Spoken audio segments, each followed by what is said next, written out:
കേൾക്കാമോ? Okay okay. Good evening Akhil, good evening Abitha, Revathi, Anagha, good evening. Revathi P, good evening. Okay. Aliya, good evening. Achu, good evening. Okay, അപ്പോ നമുക്ക് current affairs ഇപ്പൊ കുറച്ച് കാര്യങ്ങൾ discuss ചെയ്യാം.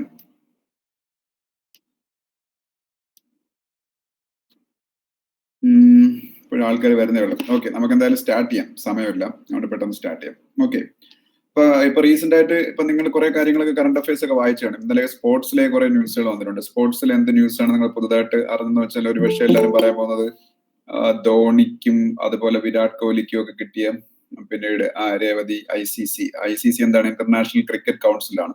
ICC എന്ന് പറയുന്നത് ഇന്റർനാഷണൽ ക്രിക്കറ്റ് കൗൺസിലാണ്. അപ്പോ ICC ഇന്റർനാഷണൽ ക്രിക്കറ്റ് കൗൺസിൽ ഇപ്പോ കുറെ അവാർഡ്സ് ഡിക്ലെയർ ചെയ്തിട്ടുണ്ട്. ICCയുടെ ഇന്റർനാഷണൽ ക്രിക്കറ്റ് കൗൺസിലിന്റെ അവാർഡ്സിൽ ഇപ്പോ ലാസ്റ്റ് ഡെക്കേഡില് T20 ടീമിന്റെയും 1 ഡേ ടീമിന്റെയും ക്യാപ്റ്റനായിട്ട് സെലക്ട് ചെയ്തത് ആരെയാണ്? ലാസ്റ്റ് ഒരു ഡെക്കേഡില് 10 വർഷത്തെ T20 ടീമിന്റെയും അതുപോലെ 1 ഡേ ടീമിന്റെയും ധോണി, അനഘയും ആര്യയൊക്കെ പറഞ്ഞ ശരിയാണ്. ധോണി, MS ധോണിയാണ് ലാസ്റ്റ് ഒരു ഡെക്കേഡില് പിന്നീട് ODI ടീമിന്റെയും ടെസ്റ്റ് ടീമിന്റെയും ക്യാപ്റ്റനായിട്ട് സെലക്ട് ചെയ്യപ്പെട്ടത് MS ധോണി. അതുപോലെ പിന്നീട് ODI ടീമിന്റെയും പിന്നീട് T20 ടീമിന്റെയും ക്യാപ്റ്റനായിട്ടാണ് ധോണി സെലക്ട് ചെയ്യപ്പെട്ടത്. ടെസ്റ്റ് ടീമിന്റെ ക്യാപ്റ്റനായിട്ട് ആര് സെലക്ട് ചെയ്യപ്പെട്ടു? ടെസ്റ്റ് ടീമിന്റെ ക്യാപ്റ്റനായിട്ട് ആരാണ് സെലക്ട് ചെയ്യപ്പെട്ടത്? ടെസ്റ്റ് ടീമിന്റെ ക്യാപ്റ്റൻ വിരാട് കോഹ്ലി അല്ലേ? സ്റ്റീവ് സ്മിത്ത് അല്ല, വിരാട് കോഹ്ലി ആണെന്നാണ് ഞാൻ വായിച്ചത്. ആർക്കെങ്കിലും എതിരഭിപ്രായം ഉണ്ടോ?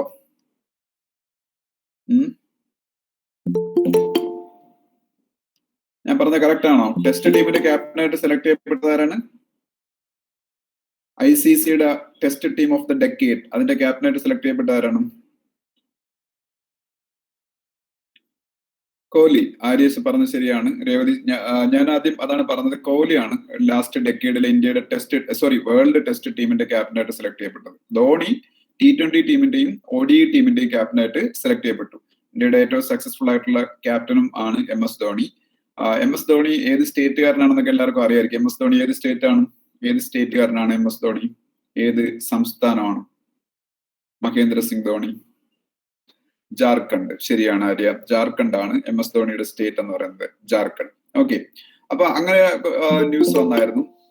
അപ്പം ICC ഇന്റർനാഷണൽ ക്രിക്കറ്റ് കൗൺസിലാണ് ഈ അവാർഡ്സ് ഒക്കെ അതുപോലെ ലാസ്റ്റ് ഡെക്കേഡില് ഏറ്റവും മികച്ച ODI പ്ലെയർ എന്ന് പറയുന്ന ഒരു അവാർഡും കിട്ടി. ലാസ്റ്റ് ഡെക്കേഡിലെ ഏറ്റവും മികച്ച 1 ഡേ പ്ലെയർ, ഏകദിന പ്ലെയർ, ആ അവാർഡ് ആർക്കൊക്കെ കിട്ടിയത്? ലാസ്റ്റ് ഡെക്കേഡിലെ ഏറ്റവും മികച്ച 1 ഡേ പ്ലെയർ, ഏകദിന പ്ലെയർ. ലാസ്റ്റ് 10 ഇയേഴ്സില് ഏറ്റവും മികച്ച പ്ലെയർ 1 ഡേ ക്രിക്കറ്റില് ആരാണ്? കോഹ്ലി. ജിതിൻ പറഞ്ഞത് ശരിയാണ്. രേവതി പറഞ്ഞത് ശരിയാണ്. വിരാട് കോഹ്ലിയാണ്. അനഘ പറഞ്ഞത് ശരിയാണ്. അപ്പൊ വിരാട് കോഹ്ലിയാണ് ലാസ്റ്റ് ഡെക്കേഡില് 1 ഡേ പ്ലെയർ എന്ന് പറയുന്നത്, മെയിൽ 1 ഡേ പ്ലെയർ ലാസ്റ്റ് ഡെക്കേഡില്. ഓക്കെ, ലാസ്റ്റ് ഡെക്കേഡില് പിന്നീട് T20 പ്ലെയർ ആരാണ്? ലാസ്റ്റ് ഡെക്കേഡിലെ T20 പ്ലെയർ, ആരാണ്? റാഷിദ് ഖാൻ. ജിതിൻ പറഞ്ഞത് ശരിയാണ്, റാഷിദ് ഖാൻ. RASHID. അനഘ പറഞ്ഞത് ശരിയാണ്, റാഷിദ് ഖാൻ ആണ്. ഏത് കൺട്രിയാണ് റാഷിദ് ഖാന്റെ നേഷൻ എന്ന് പറയുന്നത്? ഏത് കൺട്രിയാണ്? അഫ്ഗാനിസ്ഥാൻ. ശരിയാണ് ആര്യ, അനഘ, ജിതിൻ. അഫ്ഗാനിസ്ഥാൻ ആണ്. അച്ചു പറഞ്ഞത് ശരിയാണ്, അഫ്ഗാനിസ്ഥാൻ ആണ്. പിന്നീട് റഷീദ് ഖാന്റെ കൺട്രി എന്ന് പറയുന്നത്. അതുപോലെ നിങ്ങൾ ഒരാൾ പറഞ്ഞ ഒരു ആൻസർ സ്റ്റീവ് സ്മിത്ത് എന്ന് പറയുന്നത്. സ്റ്റീവ് സ്മിത്തിന് ഒരു അവാർഡ് കിട്ടിയത് എന്ത് അവാർഡാണ് സ്റ്റീവ് സ്മിത്തിന്? ICC ഇന്റർനാഷണൽ ക്രിക്കറ്റ് കൗൺസിലിൽ നിന്ന് കിട്ടിയ അവാർഡ് എന്ന് പറയുന്നത്, സ്റ്റീവ് സ്മിത്തിന് കിട്ടിയ അവാർഡ് എന്ത് അവാർഡായിരുന്നു? അനഘ. ശരിയാണ് അനഘ. ടെസ്റ്റ് ക്രിക്കറ്റർ, ലാസ്റ്റ് ഡെക്കേഡില് ഏറ്റവും മികച്ച test cricketer. Jithin, Arya, MS ഒക്കെ പറഞ്ഞത് ശരിയാണ്. ടെസ്റ്റ് ക്രിക്കറ്റർ ലാസ്റ്റ് ഡെക്കേഡിലും ഏറ്റവും ബെസ്റ്റ് ടെസ്റ്റ് ക്രിക്കറ്റർ ആണ് സ്റ്റീവ് സ്മിത്ത്. ലാസ്റ്റ് ഡെക്കേഡിലെ ഏറ്റവും മികച്ച 1 ഡേ ക്രിക്കറ്റർ വിരാട് കോഹ്ലിയാണ്. ലാസ്റ്റ് ഡെക്കേഡിലെ ഏറ്റവും മികച്ച T20 ക്രിക്കറ്റർ എന്ന് പറയുന്നത് റാഷിദ് ഖാൻ, അഫ്ഗാനിസ്ഥാൻകാരനാണ്. ഓക്കെ, ICC ഇന്റർനാഷണൽ ക്രിക്കറ്റ് കൗൺസിലാണ് വേൾഡിലെ ക്രിക്കറ്റ് അഫയേഴ്സിനെ കൺട്രോൾ ചെയ്യുന്നത്. അതുകൊണ്ട് തന്നെയാണ് അവരാണ് ആ അവാർഡ്സ് ഡിക്ലെയർ ചെയ്യുന്നത്. അപ്പോ ICC ഇന്റർനാഷണൽ ക്രിക്കറ്റ് കൗൺസിലിന്റെ ഹെഡ്ക്വാർട്ടേഴ്സ് എവിടെയാണ്? ICC ഇന്റർനാഷണൽ ക്രിക്കറ്റ് കൗൺസിലിന്റെ ഹെഡ്ക്വാർട്ടേഴ്സ് എവിടെയാണ്? ദുബായ് ആണ്. ആര്യ പറഞ്ഞത് ശരിയാണ്. ദുബായ് ആണ് ICC. അനഘ പറഞ്ഞതും ശരിയാണ്. ICC international cricket council head quarters Dubai ആണ്. അപ്പൊ അത് പഠിച്ചു വെച്ചേക്കണം. ദുബായ് ആണ് ICCയുടെ ഹെഡ് ക്വാർട്ടേഴ്സ് എന്ന് പറയുന്നത്. ഓക്കെ. അപ്പൊ അങ്ങനെ കുറെ കാര്യങ്ങൾ ആണ് നമ്മൾ കഴിഞ്ഞ ഇത് സ്പോർട്സിൽ വന്ന കുറച്ച് ന്യൂസുകളാണ്. ജസ്റ്റ് പെട്ടെന്ന് ഓർമ്മ വന്ന കാര്യങ്ങൾ ഞാൻ പറഞ്ഞേ ഉള്ളൂ. നമ്മൾ aptitudelive.com എന്ന് പറയുന്ന ആപ്ലിക്കേഷനിൽ ഡെയിലി ബേസിൽ പ്രധാനപ്പെട്ട കറണ്ട് അഫയേഴ്സ് ഞാനിപ്പം എല്ലാ ദിവസവും അപ്ഡേറ്റ് ചെയ്യുന്നുണ്ട്. നിങ്ങൾക്ക് അതൊക്കെ കാണുന്നുണ്ടെന്ന് എനിക്ക് അറിഞ്ഞൂടെ. കാണാൻ വേണ്ടി ഞാനത് പബ്ലിക് ആക്കിയില്ല. പക്ഷെ ഇനി നിങ്ങൾക്ക് അത് യൂസ് ചെയ്ത് തുടങ്ങാം. ഞാൻ രണ്ടു ദിവസത്തിനകം പബ്ലിക്ലി അത് അനൗൺസ് ചെയ്യും. എല്ലാവർക്കും അത് യൂസ് ചെയ്ത് തുടങ്ങാൻ aptitudelive.com. ഇഷ്ടം പോലെ ഓൺലൈൻ ടെസ്റ്റുകളും ഇഷ്ടം പോലെ ഓൺലൈൻ ക്യൂസുകളും അതുപോലെ കറണ്ട് അഫയേഴ്സ് പോയിന്റ്സും ഒക്കെ ഇഷ്ടം പോലെ അതിൽ ആഡ് ചെയ്തിട്ടുണ്ട്. നിങ്ങൾ അതെടുത്ത് നോക്കുക. അപ്പം നല്ല രീതിയിൽ ഞങ്ങൾ അത് കൊണ്ടുപോകാനാണ് നോക്കുന്നത്. അപ്പൊ ഇനി നിങ്ങൾക്ക് അത് യൂസ് ചെയ്ത് തുടങ്ങാം aptitudelive.com. ഇപ്പോഴും അതിന്റെ ബാക്ക് എൻഡിൽ പണികൾ നടന്നുകൊണ്ടിരിക്കുകയാണ്. എന്നാലും നിങ്ങൾക്ക് അത്യാവശ്യം യൂസ് ചെയ്യാം. അതിൽ കറണ്ട് അഫയേഴ്സ് ഒക്കെ അത്യാവശ്യമുള്ള പ്രധാനപ്പെട്ട ന്യൂസുകളെല്ലാം ഞാൻ അതിൽ അപ്ഡേറ്റ് ചെയ്യുന്നുണ്ട്. നിങ്ങൾ നോക്കിക്കൊണ്ടാൽ മതി. ഓക്കെ. ആരെങ്കിലും നോക്കുന്നുണ്ടോ? ഞാൻ അങ്ങനെ ഒരു സംഭവത്തിന്റെ കാര്യം പലപ്പോഴും നിങ്ങളോട് പറഞ്ഞിട്ടുണ്ട്. പക്ഷെ അത് യൂസ് ചെയ്ത് തുടങ്ങാൻ ഞാൻ പറഞ്ഞില്ലെന്നാണ് എനിക്ക് തോന്നുന്നത്. നിങ്ങൾ ആരെങ്കിലും അത് യൂസ് ചെയ്യുന്നുണ്ടോ എന്ന് എനിക്ക് അറിയത്തില്ല. അല്ലെങ്കിൽ യൂസ് ചെയ്ത് തുടങ്ങിക്കോളൂ.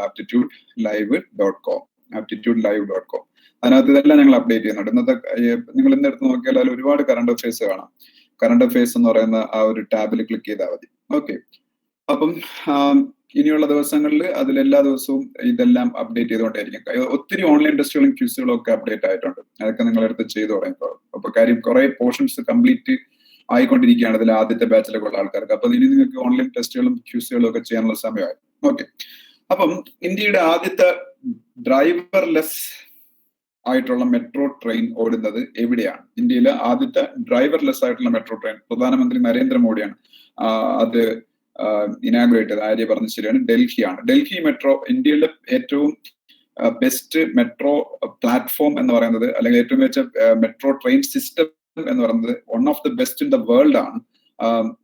അത് ഡൽഹി മെട്രോ ആണ്. ഡൽഹി മെട്രോയുടെ ചീഫ് ആർക്കിടെക്ട് ശ്രീധരൻ ആയതുകൊണ്ടാണ് അദ്ദേഹത്തിന് മെട്രോ മാൻ ഓഫ് ഇന്ത്യ എന്നറിയപ്പെടുന്നത്. അതിനുശേഷം അദ്ദേഹം വേറെ പല മെട്രോകളുടെയും സാരഥ്യം അദ്ദേഹമാണ് വഹിച്ചത്. ഇൻക്ലൂഡിങ് നമ്മളുടെ കൊച്ചി മെട്രോയിലും അദ്ദേഹമായിരുന്നു മെയിൻ ആയിട്ടുള്ള അഡ്വൈസറും ഒക്കെ. അപ്പൊ അതുകൊണ്ട് അദ്ദേഹത്തിന് മെട്രോ മാൻ ഓഫ് ഇന്ത്യ എന്ന പേര് വന്നു. അദ്ദേഹം എത്രയെങ്കിലും വർഷം DMRCയുടെ ചെയർമാൻ ആയിരുന്നു. DMRC എന്ന് പറഞ്ഞാൽ ഡൽഹി മെട്രോ റെയിൽവേ കോർപ്പറേഷൻ എന്നാണ്. ഇന്ത്യയിലെ ഏറ്റവും വലിയ മെട്രോ റെയിൽ സംവിധാനം എന്ന് പറയുന്നത് ഡൽഹി മെട്രോ ആണ്. ഇതിൽ ഏറ്റവും വലിയ മെട്രോ റെയിൽ സംവിധാനം എന്ന് പറയുന്നത് ഡൽഹി മെട്രോ ആണ്. അതുകൊണ്ട് തന്നെ DMRCയുടെ ചെയർമാനായിട്ട് വർഷങ്ങളോളം അദ്ദേഹത്തിന്റെ എഫിഷ്യൻസിയാണ് DMRCയെ വലിയ വളർച്ചയിലേക്ക് നയിച്ചത്. അങ്ങനെ അദ്ദേഹത്തിന് മെട്രോ മാൻ ഓഫ് ഇന്ത്യ എന്ന പേരും വന്നു. മെട്രോ മാൻ ഓഫ് ഇന്ത്യ ഞാൻ കഴിഞ്ഞ ക്ലാസ്സിലൊക്കെ പറഞ്ഞതാണ്. ഇതുപോലെ കുറെ മാൻ ഉണ്ട്. മെട്രോ മാൻ ഓഫ് ഇന്ത്യ എന്ന് പറഞ്ഞ കണക്ക് എല്ലാവർക്കും അറിയാം മിസൈൽ മാൻ ഓഫ് ഇന്ത്യ. ആരാണ് മിസൈൽ മാൻ ഓഫ് ഇന്ത്യ? എല്ലാവർക്കും അറിയാവുന്നതാണ് മിസൈൽ മാൻ ഓഫ് ഇന്ത്യ ആരാണ്. ആരാണ് മിസൈൽ മാൻ ഓഫ് ഇന്ത്യ? അത് നിങ്ങൾക്ക് അറിയാം. നിങ്ങളെ കളിയാക്കുന്ന പോലെയാണ് ഞാൻ ചോദിക്കുന്നത്. ഓക്കെ. അഖിൽ പറഞ്ഞു APJ അബ്ദുൽ കലാം ആണ്. അനഘ പറഞ്ഞു, ആര്യ പറഞ്ഞു, എല്ലാരും പറഞ്ഞു APJ അബ്ദുൽ കലാം ആണ് മിസൈൽ മാൻ ഓഫ് ഇന്ത്യ. പിന്നെ നിങ്ങൾക്ക് എന്ത് മാൻ അറിയാം? Iron man of India. അതെല്ലാവർക്കും അറിയാവുന്നതായിരിക്കും. Iron man of India. ഇന്ത്യയുടെ അയൺ മാൻ എന്നറിയപ്പെടുന്ന ആരാണ്? Iron man of India. Iron man of India എന്നറിയപ്പെടുന്ന ആരാണ്? Iron man of India Sardar Vallabhbhai Patel. Arya, Akhil B ഒക്കെ പറഞ്ഞു സർദാർ വല്ലഭായ് പട്ടേൽ ആണ് അയൺ മാൻ ഓഫ് ഇന്ത്യ എന്നറിയപ്പെടുന്നത്. Sardar Vallabhbhai Patel iron man of India എന്നറിയപ്പെടുന്നു. അദ്ദേഹം ഇന്ത്യയുടെ ആദ്യത്തെ ഹോം മിനിസ്റ്റർ ആയിരുന്നു. ഇന്ത്യയുടെ ആദ്യത്തെ ഡെപ്യൂട്ടി പ്രൈം മിനിസ്റ്റർ ആയിരുന്നു. ഇന്ത്യയുടെ ആദ്യത്തെ ഇൻഫർമേഷൻ ആൻഡ് ബ്രോഡ്കാസ്റ്റിംഗ് മിനിസ്റ്റർ ഒക്കെ ആയിരുന്നു. സർദാർ വല്ലഭായ് പട്ടേൽ ആണ് India iron man of India എന്നറിയപ്പെടുന്നത്. ഞാൻ ഒരിക്കലും നിങ്ങളുടെ ക്ലാസ്സിൽ പറഞ്ഞിട്ടുണ്ടെന്ന് തോന്നുന്നു. പിന്നീട് അതുപോലെ തന്നെ ഇന്ത്യയുടെ മിസൈൽ മാൻ പറഞ്ഞു, മെട്രോ മാൻ പറഞ്ഞു.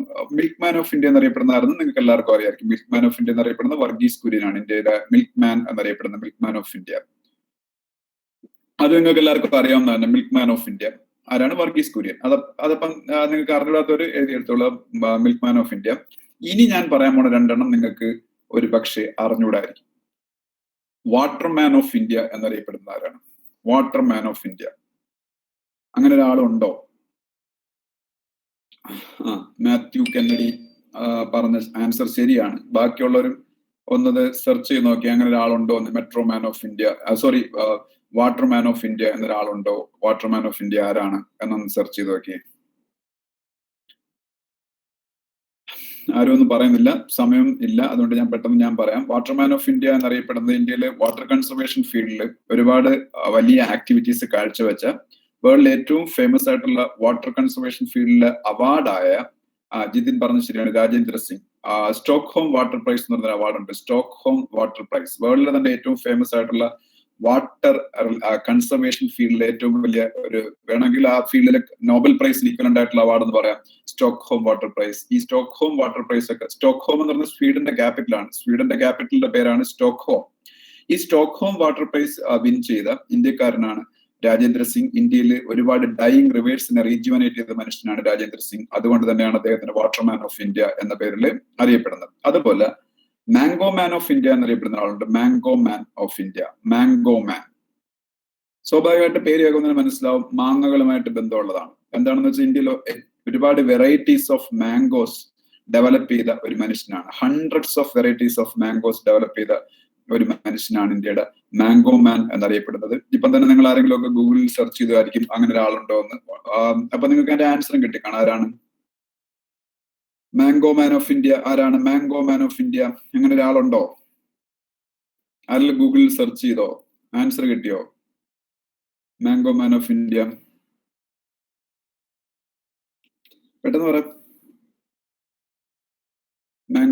മാംഗോ മാൻ ഓഫ് ഇന്ത്യ കിട്ടിയില്ലേ ആർക്കും? ഞാൻ പറയുന്നത് കേൾക്കുന്നുണ്ടോ? കലീമുള്ള ഖാൻ. ശരിയാണ് ആര്യ. ആര്യ പറഞ്ഞത് ശരിയാണ്, കലീമുള്ള ഖാൻ. സ്പെല്ലിംഗ് നിങ്ങൾ നോക്കിക്കൊള്ളുക. KAMULLAH കലീമുള്ള, KLEEMULLAH കലീമുള്ള ഖാൻ ഒരു ഉത്തർപ്രദേശുകാരനാണ്, ഹാജി കലീമുള്ള ഖാൻ. ഈ കലീമുള്ള ഖാനാണ്, അല്ല നിങ്ങൾ എല്ലാരും പറഞ്ഞത് ശരിയാണ്, ജോവിയ, ആര്യ ഒക്കെ പറഞ്ഞു, പിന്നീട് ജിതിൻ പറഞ്ഞു, എല്ലാരും പറഞ്ഞത് ശരിയാണ്. ഹാജി കലീമുള്ള ഖാനാണ് മാംഗോ മാൻ ഓഫ് ഇന്ത്യ എന്നറിയപ്പെടുന്നത്. അങ്ങനെ ഒത്തിരി ഓരോ ഫീൽഡിൽ അവരവരുടേതായ വ്യക്തിമുദ്ര പതിപ്പിച്ചിട്ടുള്ള ആൾക്കാര് ഓരോരോ മാൻ എന്നറിയപ്പെടുന്നവരുണ്ട്. അപ്പൊ ഞാൻ കുറച്ച്, അതുപോലെ മിസൈൽ മാൻ ഓഫ് ഇന്ത്യ പോലെ മിസൈൽ വുമൻ ഓഫ് ഇന്ത്യ ഉണ്ട്. Missile woman of India, missile man of India APJ Abdul കലാമാണെങ്കിൽ മിസൈൽ വുമൻ ഓഫ് ഇന്ത്യ ഉണ്ട്. ആരാണ് missile woman of India? Mathew Kennedy, Arya, Revathi, എല്ലാരും പറയുന്ന ആൻസർ ശരിയാണ്. ടെസ്സി തോമസ് ആണ്. ടെസ്സി തോമസ് എന്ന് പറയുന്ന മലയാളിയാണ് മിസൈൽ വുമൻ ഓഫ് ഇന്ത്യ എന്ന പേരിൽ അറിയപ്പെടുന്നത്. അനഘ, ശരിയാണ് അനഘ, ടെസ്സി തോമസ്. അവർ ആലപ്പുഴക്കാരിയാണ്. പിന്നീട് രേവതി, അബിത, അർജുൻ, ജോവിയ, എല്ലാവരും പറഞ്ഞ ശരിയാണ്, ടെസ്സി തോമസ്. അവരങ്ങനെ അറിയപ്പെടാൻ കാരണം ഇന്ത്യയുടെ അഗ്നി മിസൈലിന്റെ സീരീസിൽ അഗ്നി 5 ആണെന്നാണ് എന്റെ ഓർമ്മ. അതിന്റെ പ്രോജക്ട് ഡയറക്ടർ അവരായിരുന്നു. ഇപ്പൊ നമ്മൾ അഗ്നി 6 ആണ് ഡെവലപ്പ് ചെയ്തുകൊണ്ടിരിക്കുന്നത്. അഗ്നി 5ന്റെ ഡെവലപ്മെന്റ് കഴിഞ്ഞു, ഇപ്പോഴും അതിന്റെ ടെസ്റ്റ് ഫയറിംഗ് നടക്കുന്നുണ്ട്. അപ്പൊ അഗ്നി 5 മിസൈലിന്റെ പ്രോജക്ട് ഡയറക്ടർ ആയിരുന്നു അവരെന്നാണല്ലോ. അഗ്നി 4 ആണ്, ഓക്കെ ജിതിൻ. അഗ്നി 4 മിസൈലിന്റെ പ്രോജക്ട് ഡയറക്ടർ ആയിരുന്നു ടെസ്സി തോമസ്. അതുകൊണ്ടാണ് അവര് ഇന്ത്യയുടെ മിസൈൽ വുമൻ എന്നുള്ള പേരിൽ അറിയപ്പെടുന്നത്. അവരൊരു മലയാളി സയന്റിസ്റ്റ് ആണ്. DRDOയിലാണ് അവർ വർക്ക് ചെയ്യുന്നത്. DRDO എന്ന് പറഞ്ഞാൽ defence research and development organisation. Defence research and development organisation DRDO Delhi headquartered ആയിട്ടുള്ള ഇന്ത്യയുടെ ഏറ്റവും പ്രോമിനന്റ് ആയിട്ടുള്ള പിന്നീട് ഡിഫൻസ് എസ്റ്റാബ്ലിഷ്മെന്റ് ആണ്. അവര് ഡിഫൻസ് റിലേറ്റഡ് ആയിട്ടുള്ള റിസർച്ചും ഡെവലപ്മെന്റും ആണ് ചെയ്യുന്നത്. അതുകൊണ്ടാണ് അവര് DRDO defence research and development organisation എന്ന് പറയുന്നത്. ഇന്ത്യയുടെ മിസൈൽസ് ഓൾമോസ്റ്റ് 90% ഡെവലപ്പ് ചെയ്തേക്കുന്ന DRDO ആണ്. അഗ്നി സീരീസിൽ തന്നെ ഇപ്പൊ നമുക്ക് 5 മിസൈൽസ് ഉണ്ട്. അഗ്നി 1, അഗ്നി 2, അഗ്നി 3, അഗ്നി 4, അഗ്നി 5. പിന്നെ മറ്റ് പല മിസൈലുകളുണ്ട്, സാഗരിക, K4, ത്രിശൂല്, നാഗ്, പൃഥ്വി, അങ്ങനെ ഒത്തിരി മിസൈൽസ് ഉണ്ട്. പിന്നെ അതെല്ലാം actually integrated guided missile development program എന്ന് പറഞ്ഞൊരു ഒരു പ്രോഗ്രാം ഉണ്ട്. Integrated guided missile development program. ഈ പ്രോഗ്രാം വഴിയാണ് ഈ മിസൈൽസ് എല്ലാം നമ്മൾ ഡെവലപ്പ് ചെയ്തത്. IGMDP, integrated guided missile development program. IGMDP integrated guided missile development program എന്ന് പറയുന്ന സംവിധാനം അല്ലെങ്കിൽ ആ ഒരു പ്രോജക്ട് ആക്ച്വലി അത് 1980s സ്റ്റാർട്ട് ചെയ്തത്. 81-ലോ 80-ലോ ആണ് സ്റ്റാർട്ട് ചെയ്യുന്നത്. പിന്നീട് ഈ IGMDP integrated guided missile development പ്രോഗ്രാമിന്റെ ലീഡർഷിപ്പ് ഡോക്ടർ APJ അബ്ദുൽ കലാമിനായിരുന്നത് കൊണ്ടാണ് അദ്ദേഹത്തിന് മിസൈൽ മാൻ ഓഫ് ഇന്ത്യ എന്ന പേരിൽ അറിയപ്പെടാനുള്ള റീസൺ. നിങ്ങൾ അറിഞ്ഞ APJ അബ്ദുൽ കലാം ഇന്ത്യയുടെ പ്രസിഡന്റ് ആയിരുന്ന APJ അബ്ദുൽ കലാമാണ്. അദ്ദേഹം ഒരുപാട് കാലം VSSCയിലും ISROയിലും ഒക്കെ ജോലി ചെയ്തിട്ടുണ്ട്. അപ്പൊ എന്തുകൊണ്ടാണ് അദ്ദേഹത്തിന് മിസൈൽ മാൻ എന്ന് വിളിക്കുന്നത്? ഇപ്പൊ VSSCയിലും ISROയിലൊന്നും പിന്നീട് മിസൈൽ ഡെവലപ്മെന്റ് അല്ല. പിന്നീട് അദ്ദേഹത്തിന് എന്തുകൊണ്ട് മിസൈൽ മാൻ ഓഫ് ഇന്ത്യ എന്ന് വിളിക്കുന്നത് പലർക്കും സംശയം കാണും. അതിന്റെ റീസൺ ഇതാണ്. IGMDP എന്ന് പറയുന്ന ഒരു പ്രോഗ്രാം ഉണ്ടായിരുന്നു, integrated guided missile development program. IGMDP integrated guided missile development program എന്ന് പറയുന്നത് 80-ലോ 81-ലോ ഇതിൽ ഏതോ ഒരു ഇയറിലാണ് സ്റ്റാർട്ട് ചെയ്തത്. അതായത് നിങ്ങളൊക്കെ ജനിക്കുന്നതിന് ഒത്തിരി മുമ്പേ. ആ സമയത്ത് APJ അബ്ദുൽ കലാം ആയിരുന്നു അതിന്റെ പിന്നീട് ഹെഡ്. അതുകൊണ്ടാണ് അദ്ദേഹത്തിന് മിസൈൽ മാൻ ഓഫ് ഇന്ത്യ എന്ന് അറിയപ്പെടുന്നത്. ഓക്കെ, ഞാൻ പറഞ്ഞു DRDO ഇന്ത്യയുടെ പ്രീമിയം അല്ലെങ്കിൽ പ്രീമിയർ ഡിഫൻസ് റിലേറ്റഡ് ആയിട്ടുള്ള ഓർഗനൈസേഷൻ ആണ് DRDO. Defence research and development organisation DRDOയുടെ ചെയർമാൻ ആരാണ്? അതിനൊരു ചെയർമാൻ ഉണ്ട്. ആരാണ് DRDOയുടെ ഹെഡ്? പെട്ടെന്ന് പറയാം, അറിയാവുന്നൊരു. സതീഷ് റെഡ്ഡി. അത് ശരിയാണ്. ആര്യ MS പറഞ്ഞു സതീഷ് റെഡ്ഡി ആണ് DRDOയുടെ ഡയറക്ടർ എന്ന് പറഞ്ഞു. ശരിയാണ്, അത് 100% കറക്റ്റ് ആണ്. സതീഷ് റെഡ്ഡി, ഡോക്ടർ സതീഷ് റെഡ്ഡിയാണ് DRDOയുടെ ഡയറക്ടർ എന്ന് പറയുന്നത്. അതുപോലെ ഇനി കിസാൻ റെയിൽ എന്ന് പറയുന്ന ഒരു സംഭവമുണ്ട്. കിസാൻ റെയിൽ നമ്മളുടെ ഫാമേഴ്സ് പലപ്പോഴും ഫേസ് ചെയ്യുന്ന ഒരു പ്രോബ്ലം ആണ്. പെരിഷബിൾ ആയിട്ടുള്ള ഒരുപാട് സംഭവങ്ങൾ, ഫ്രൂട്ട്സും അങ്ങനെയുള്ള സംഗതികളൊക്കെ അവർ ഉത്പാദിപ്പിക്കും. അവർ ഉത്പാദിപ്പിക്കുന്ന ആ സ്റ്റേറ്റിൽ അത് വിറ്റഴിച്ച് തീർക്കാൻ വേണ്ടിയിട്ട് ഉള്ള ഒരു എന്താ പറയുന്നത് പിന്നീട് ഡിമാൻഡ് കാണത്തില്ല. സ്വാഭാവികമായിട്ട് അവർക്ക് മറ്റ് സ്റ്റേറ്റുകളിൽ കൊണ്ടും ഒക്കെ അത് ഇന്ത്യയുടെ ഫാർ അവേ പ്ലേസസിലൊക്കെ കൊണ്ട് അവർക്ക് വിൽക്കേണ്ടി വരും. അപ്പൊ പലപ്പോഴും ഇത് പെരിഷബിൾ ആയിരുന്നുണ്ടെങ്കിൽ പെട്ടെന്ന് അത് നശിച്ചു പോകാൻ സാധ്യതയുണ്ട്. അപ്പൊ അത്തരം സിറ്റുവേഷനിൽ ഫാമേഴ്സിനെ പ്രൊട്ടക്ട് ചെയ്യാൻ വേണ്ടിയിട്ട് ഗവൺമെന്റ് ഓഫ് ഇന്ത്യ കൊണ്ടുവന്ന ഒരു സംഭവമാണ് കിസാൻ റെയിൽ എന്ന് പറയുന്നത്. പെരിഷബിൾ ആയിട്ടുള്ള ഫാം പ്രൊഡ്യൂസ് കോൾഡ് സ്റ്റോറേജിൽ ട്രെയിൻ വഴി ഒരു സ്ഥലത്ത് നിന്ന് മറ്റൊരു സ്ഥലത്തേക്ക് പെട്ടെന്ന് എത്തിക്കുന്നതിന് വേണ്ടിയിട്ടാണ് കിസാൻ റെയിൽ സംവിധാനം സ്റ്റാർട്ട് ചെയ്തത്. ജസ്റ്റ് അറിഞ്ഞിരിക്കണം. പിന്നീട് നമ്മള് പിന്നീട് മ്യാൻമറിന് നിർമ്മിച്ചു കൊടുത്ത ഒരു സബ്മറൈൻ ഉണ്ട്. അതിന്റെ പേരെന്ന് അറിഞ്ഞിരിക്കണം. മ്യാൻമറിന് ഇന്ത്യ മാനുഫാക്ചർ ചെയ്ത് കൊടുത്ത പിന്നീട് സബ്മറൈന്റെ പേരാണ് INS Sindhuvir. INS Sindhuvir, SINDHUVIR.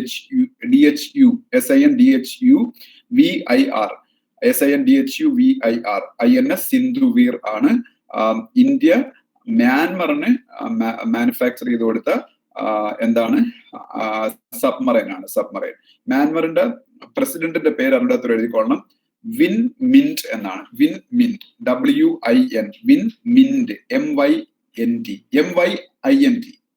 Win WIN, അത് കഴിഞ്ഞ് MYINT, വിൻ മിന്റ് ആണ് മ്യാൻമറിന്റെ പ്രസിഡന്റ്. പക്ഷെ പ്രസിഡന്റിനല്ല അവിടെ പവർ. പ്രസിഡന്റിനെക്കാളും പവർഫുൾ ആയിട്ടുള്ള ആള് മ്യാൻമറിൽ ആരാണെന്ന് വെച്ചാൽ മ്യാൻമറിന്റെ സ്റ്റേറ്റ് കൗൺസിലർ ആണ്. മ്യാൻമറിന്റെ കൗൺസിലർ എന്ന് പറയും, സ്റ്റേറ്റ് കൗൺസിലർ.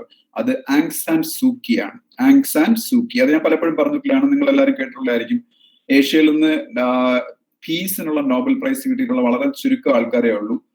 ഏഷ്യയിൽ നിന്ന് പീസിനുള്ള നോബൽ പ്രൈസ് കിട്ടിയിട്ടുള്ള ആൾക്കാരിൽ ഒരാള് ഞാൻ ഈ പറഞ്ഞ മ്യാൻമറിലെ ഡെമോക്രസിക്ക് വേണ്ടിയിട്ട് വലിയ സ്ട്രഗിൾസ് നയിച്ച് ഒത്തിരി കാലം ജയിലിലൊക്കെ കിടന്ന ആങ് സാൻ സൂക്കിയാണ് പിന്നീട് ഏഷ്യയിൽ നിന്ന് നോബൽ പ്രൈസ് ഫോർ പീസ്, സമാധാനത്തിനുള്ള നോബൽ പ്രൈസ് കിട്ടിയ ഒരാള്. പിന്നെ ഏഷ്യയിൽ നിന്ന് നോബൽ പീസ് പ്രൈസ് കിട്ടിയ ഒരാള് ഇപ്പൊ ജീവിച്ചിരിക്കുന്ന ആൾ ഇന്ത്യക്കാരനാണ്.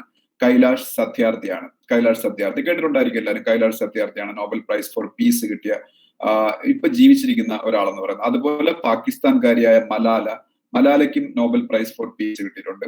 പിന്നീട് നമ്മളെ ഇന്ത്യയിൽ മരിച്ചുപോയ മദർ തെരേസ, ഇവർക്കൊക്കെ പീസിനുള്ള നോബൽ പ്രൈസ് കിട്ടിയിട്ടുണ്ട്. അപ്പൊ ഈ Aung San Suu Kyi peace Nobel prize winner ആണ്, Nobel prize for peace winner ആണ്. അവരാണ് മ്യാൻമറിന്റെ സ്റ്റേറ്റ് കൗൺസിലർ എന്നുള്ള പൊസിഷനിൽ ഇരിക്കുന്നത്.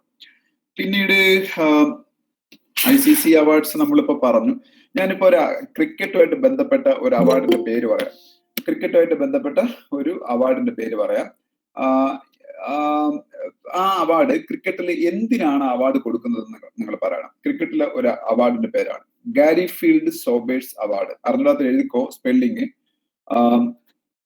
Gary field Sobers, GARFIELD, Garfield, GARFIELD, Garfield Sobers, SOBERS, Sobers, Garfield Sobers award. ഈ Garfield Sobers എന്ന് പറഞ്ഞാൽ actually west ഇൻഡീസിന്റെ ഒരു വളരെ ലെജൻഡറി ആയിട്ടുള്ള ക്രിക്കറ്റ് പ്ലെയർ ആയിരുന്നു. അദ്ദേഹം ഇപ്പോഴും ജീവിച്ചിരിപ്പുണ്ടെന്നാണ് എന്റെ വിശ്വാസം. ജീവിച്ചിരിപ്പുണ്ട്, അദ്ദേഹം മരിച്ചിട്ടില്ല. ഗാരി ഫീൽഡ് സോബേഴ്സ് അദ്ദേഹത്തിന്റെ പേരിൽ കൊണ്ടുവന്ന അവാർഡാണ് sir Garfield Sobers award എന്ന് പറയുന്നത്. എല്ലാ വർഷവും ICC male cricketer of the ഇയറിനാണ് ആ അവാർഡ് കൊടുക്കുന്നത്. ഗാരി ഫീൽഡ് സോബേഴ്സ് അവാർഡ് എന്ന് പറയുന്നത് മെയിൽ ക്രിക്കറ്റർ ഓഫ് ദി ഇയറിനാണ് കൊടുക്കുന്നത്. മെയിൽ ക്രിക്കറ്റർ ഓഫ് ദി ഇയറിന് എല്ലാ വർഷവും കൊടുക്കുന്ന ഒരു അവാർഡാണ് ഗാരി ഫീൽഡ് സോബേഴ്സ് അവാർഡ് എന്ന് പറയുന്നത്. അതുപോലെ ഈ ന്യൂക്ലിയർ റിയാക്ടർ, ഇപ്പൊ മൂണില് ഒരു ന്യൂക്ലിയർ റിയാക്ടർ പ്ലാൻ ചെയ്യപ്പെടുന്നുണ്ട്. മൂണിൽ ചന്ദ്രനിൽ ഒരു ന്യൂക്ലിയർ റിയാക്ടർ പ്ലാൻ ചെയ്യപ്പെടുന്നുണ്ട്. ഏത് കൺട്രിയാണ് മൂണില് ന്യൂക്ലിയർ റിയാക്ടർ പ്ലാൻ ചെയ്യുന്നത്? ഏത് കൺട്രിയാണ് മൂണില് ന്യൂക്ലിയർ റിയാക്ടർ പ്ലാൻ ചെയ്യുന്നത്? പറയാമോ? ചൈന. ഓക്കെ, ഒരുപാട് പേര് ചൈന പറഞ്ഞു. പിന്നീട് ചൈനയും പ്ലാൻ ചെയ്യുന്നുണ്ടെന്ന് തോന്നുന്നു. പക്ഷെ ഞാനിത് US ആണ് ഞാനിപ്പോ ഉദ്ദേശിച്ചത്. ചൈന പ്ലാൻ ചെയ്യുന്നുണ്ടോ എന്ന് അത് എല്ലാവരും ചൈന പറയാൻ കാര്യമാണ്. ചൈന അങ്ങനെ, ഞാൻ അങ്ങനെ ന്യൂസ് കണ്ടില്ല. ഞാൻ ആക്ച്വലി US ന്യൂസാ കണ്ടത്. ചൈന അങ്ങനെ ഒരു പ്ലാൻ ഉണ്ടോ? ചൈന ന്യൂക്ലിയർ റിയാക്ടർ ആണോ? ചൈന ആക്ച്വലി ഒരു ആർട്ടിഫിഷ്യൽ സൺ അല്ലേ പ്ലാൻ ചെയ്യുന്നത്?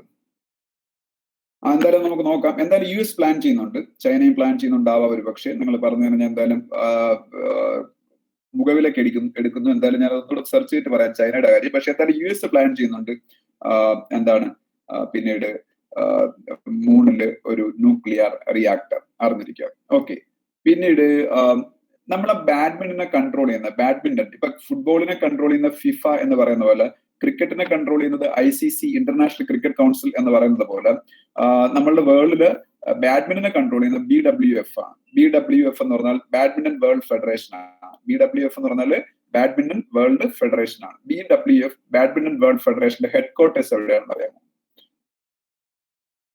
BWF ബാഡ്മിന്റൺ വേൾഡ് ഫെഡറേഷന്റെ ഹെഡ് ക്വാർട്ടേഴ്സ് ഞാൻ പറയാം എവിടെയാണെന്ന്. അത് ഏത് രാജ്യത്താണെന്ന് പറഞ്ഞാൽ കോലാലംപൂർ എവിടെയാണ്? കോലാലംപൂർ എന്ന് പറയുന്ന സ്ഥലം ഏത് രാജ്യത്താണ്? കോലാലംപൂർ, മലേഷ്യ. ആര്യ, അഖിൽ, മാത്യു, കെന്നഡി, ജിതിൻ എല്ലാരും പറഞ്ഞു Malaysia. Athira GR Malaysia. Achu പറഞ്ഞു മലേഷ്യ എന്ന് പറയുന്നത് എന്തിന്റെ ക്യാപിറ്റൽ? മലേഷ്യയുടെ എന്തിന്റെ ക്യാപിറ്റൽ എന്നല്ല, മലേഷ്യയുടെ ക്യാപിറ്റലാണ് ഏതാണ്? കോലാലംപൂർ എന്ന് പറയുന്നത്. മലേഷ്യയുടെ ക്യാപിറ്റലായ കോലാലംപൂരാണ് BWF ബാഡ്മിന്റൺ വേൾഡ് ഫെഡറേഷന്റെ ഹെഡ് ക്വാർട്ടേഴ്സ് നിലനിൽക്കുന്ന സ്ഥലം. ബാഡ്മിന്റൺ വേൾഡ് ഫെഡറേഷന്റെ ഹെഡ് ക്വാർട്ടേഴ്സ് നിലനിൽക്കുന്ന സ്ഥലം എവിടെയാണെന്ന് വെച്ചാൽ കോലാലംപൂരാണ്. അത് മലേഷ്യയുടെ ക്യാപിറ്റലാണ്. പിന്നീട് കോലാലംപൂർ. ഓക്കെ, അത് അറിഞ്ഞിരിക്കുക. അതുപോലെ ഞാനിപ്പോ ഒരു മിനിസ്റ്ററിന്റെ പേര് പറയാം. ആ മിനിസ്റ്റർ എന്തിന്റെ മിനിസ്റ്റർ ആണെന്ന് പറയണം. നിങ്ങൾക്ക് അറിയാമെന്നുണ്ടെങ്കിൽ നിങ്ങൾക്ക് അറിയാമായിരിക്കും. സെൻട്രൽ ഗവൺമെന്റിലെ ഒരു മിനിസ്റ്ററാണ്. ഞാൻ സ്റ്റേറ്റ് മിനിസ്റ്റേഴ്സിന്റെ പേര് ചോദിക്കാറില്ല, കാരണം നിങ്ങൾ എഴുതാൻ പോകുന്ന എക്സാം മെയിൻലി നാഷണൽ ലെവലിൽ നടക്കുന്ന എക്സാംസ് ആണ്. അപ്പൊ അതുകൊണ്ട് തന്നെ കേരളത്തിന്റെയോ അല്ലെങ്കിൽ തമിഴ്നാടിന്റെയോ ഒന്നും ഒരു മിനിസ്റ്ററിന്റെ പേര് ചോദിക്കില്ല. ചീഫ് മിനിസ്റ്ററിന്റെ പേര് ചോദിക്കാം, അല്ലാതെ ഒരു ഇൻഡിവിജ്വൽ മിനിസ്റ്ററിന്റെ പേര് ചോദിക്കത്തില്ല.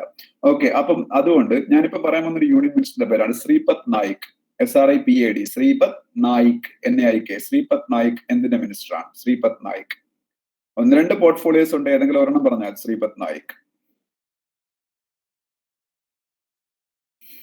ആയുഷ്, ആര്യ MS. അത് തന്നെയാണ് ഞാൻ ഉദ്ദേശിച്ചത്. ആയുഷിന്റെ മിനിസ്റ്ററാണ് ശ്രീപദ് നായിക്. AYUSH, ആയുഷ്. ആയുഷിന്റെ AYUSH, Ayush. Ayurveda, yoga, Unani, Siddha, homeopathy and naturopathy. Okay, അപ്പൊ ആയുർവേദയും യോഗയും യുനാനിയും സിദ്ധയും ഹോമിയോപ്പതിയും നാച്ചുറോപ്പതി. പക്ഷെ ആയുഷ് എന്ന് പറയുന്നതിന്റെ അകത്ത് അക്ഷരങ്ങളിൽ ഇല്ല, ബാക്കിയെല്ലാം ആ അക്ഷരങ്ങളിലുണ്ട്. A Ayurveda, Y yoga, U Unani, S Siddha, H homeopathy. Okay, അപ്പം ആയുഷ് എന്ന് പറയുന്ന സംഭവം, ഈ ആയുഷിന്റെ മിനിസ്റ്ററാണ് ആര്? ശ്രീപദ് നായിക് എന്ന് പറയുന്നത്. ആയുഷിന്റെ മിനിസ്റ്ററാണ് ശ്രീപദ് നായിക്. അദ്ദേഹം ഗോവക്കാരനാണ്. ഓക്കെ, ഗോവ എന്ന് പറയുന്ന സ്റ്റേറ്റിൽ നിന്നുള്ള ആളാണ് ശ്രീപദ് നായിക്. അദ്ദേഹം ആയുഷിന്റെ മിനിസ്റ്ററാണ്. ഓക്കെ, അറിഞ്ഞിരിക്കുക. പിന്നീട് ഇപ്പൊ ഇന്ത്യയിൽ ഒരു ഡാൻസ് ഹിസ്റ്റോറിയൻ, ഇന്ത്യയിലെ ഓരോ സ്റ്റേറ്റുകളിലെയും ഡാൻസ് ഫോംസിനെ കുറിച്ച് പഠിക്കുകയും അതിനെക്കുറിച്ച് ഗവേഷണം നടത്തുകയും ചെയ്തൊരു മനുഷ്യൻ ഇപ്പം മരിച്ചുപോയി. ഞാൻ ഇതെല്ലാം ആക്ച്വലി നമ്മളുടെ ആപ്പിന്റെ അകത്ത് aptitudelive.com എന്ന് പറഞ്ഞ ആപ്പിന്റെ അകത്ത് കറണ്ട് അഫയേഴ്സ് സെക്ഷനിൽ ഇതെല്ലാം ഞാൻ അപ്ഡേറ്റ് ചെയ്തിട്ടുണ്ട്. നിങ്ങൾ വായിച്ചു വെക്കുകയാണെന്നുണ്ടെങ്കിൽ അത് കണ്ടിരുന്നുണ്ടെങ്കിൽ ഇതെല്ലാം നിങ്ങൾ കണ്ടാണ്. സുനിൽ കോത്താരിയാണ്. സുനിൽ കോത്താരി, KOTHARI.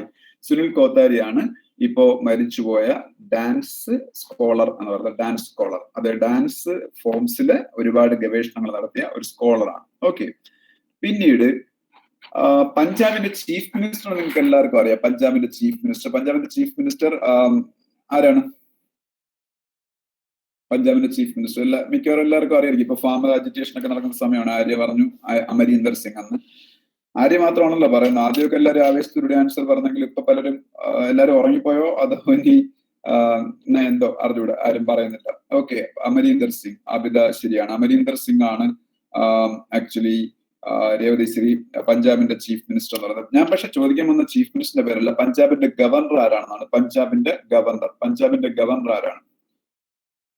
VP സിംഗ് ബഡ്നോർ ആണ്. VP സിംഗ്, VP അതായത് Singh, SINGH, Singh SINGH, Singh ബഡ്നോർ, BADNORE, VP Singh Badnore ആണ് ആര്? പഞ്ചാബിന്റെ ഗവർണർ എന്ന് പറയുന്നത്. പഞ്ചാബിന്റെ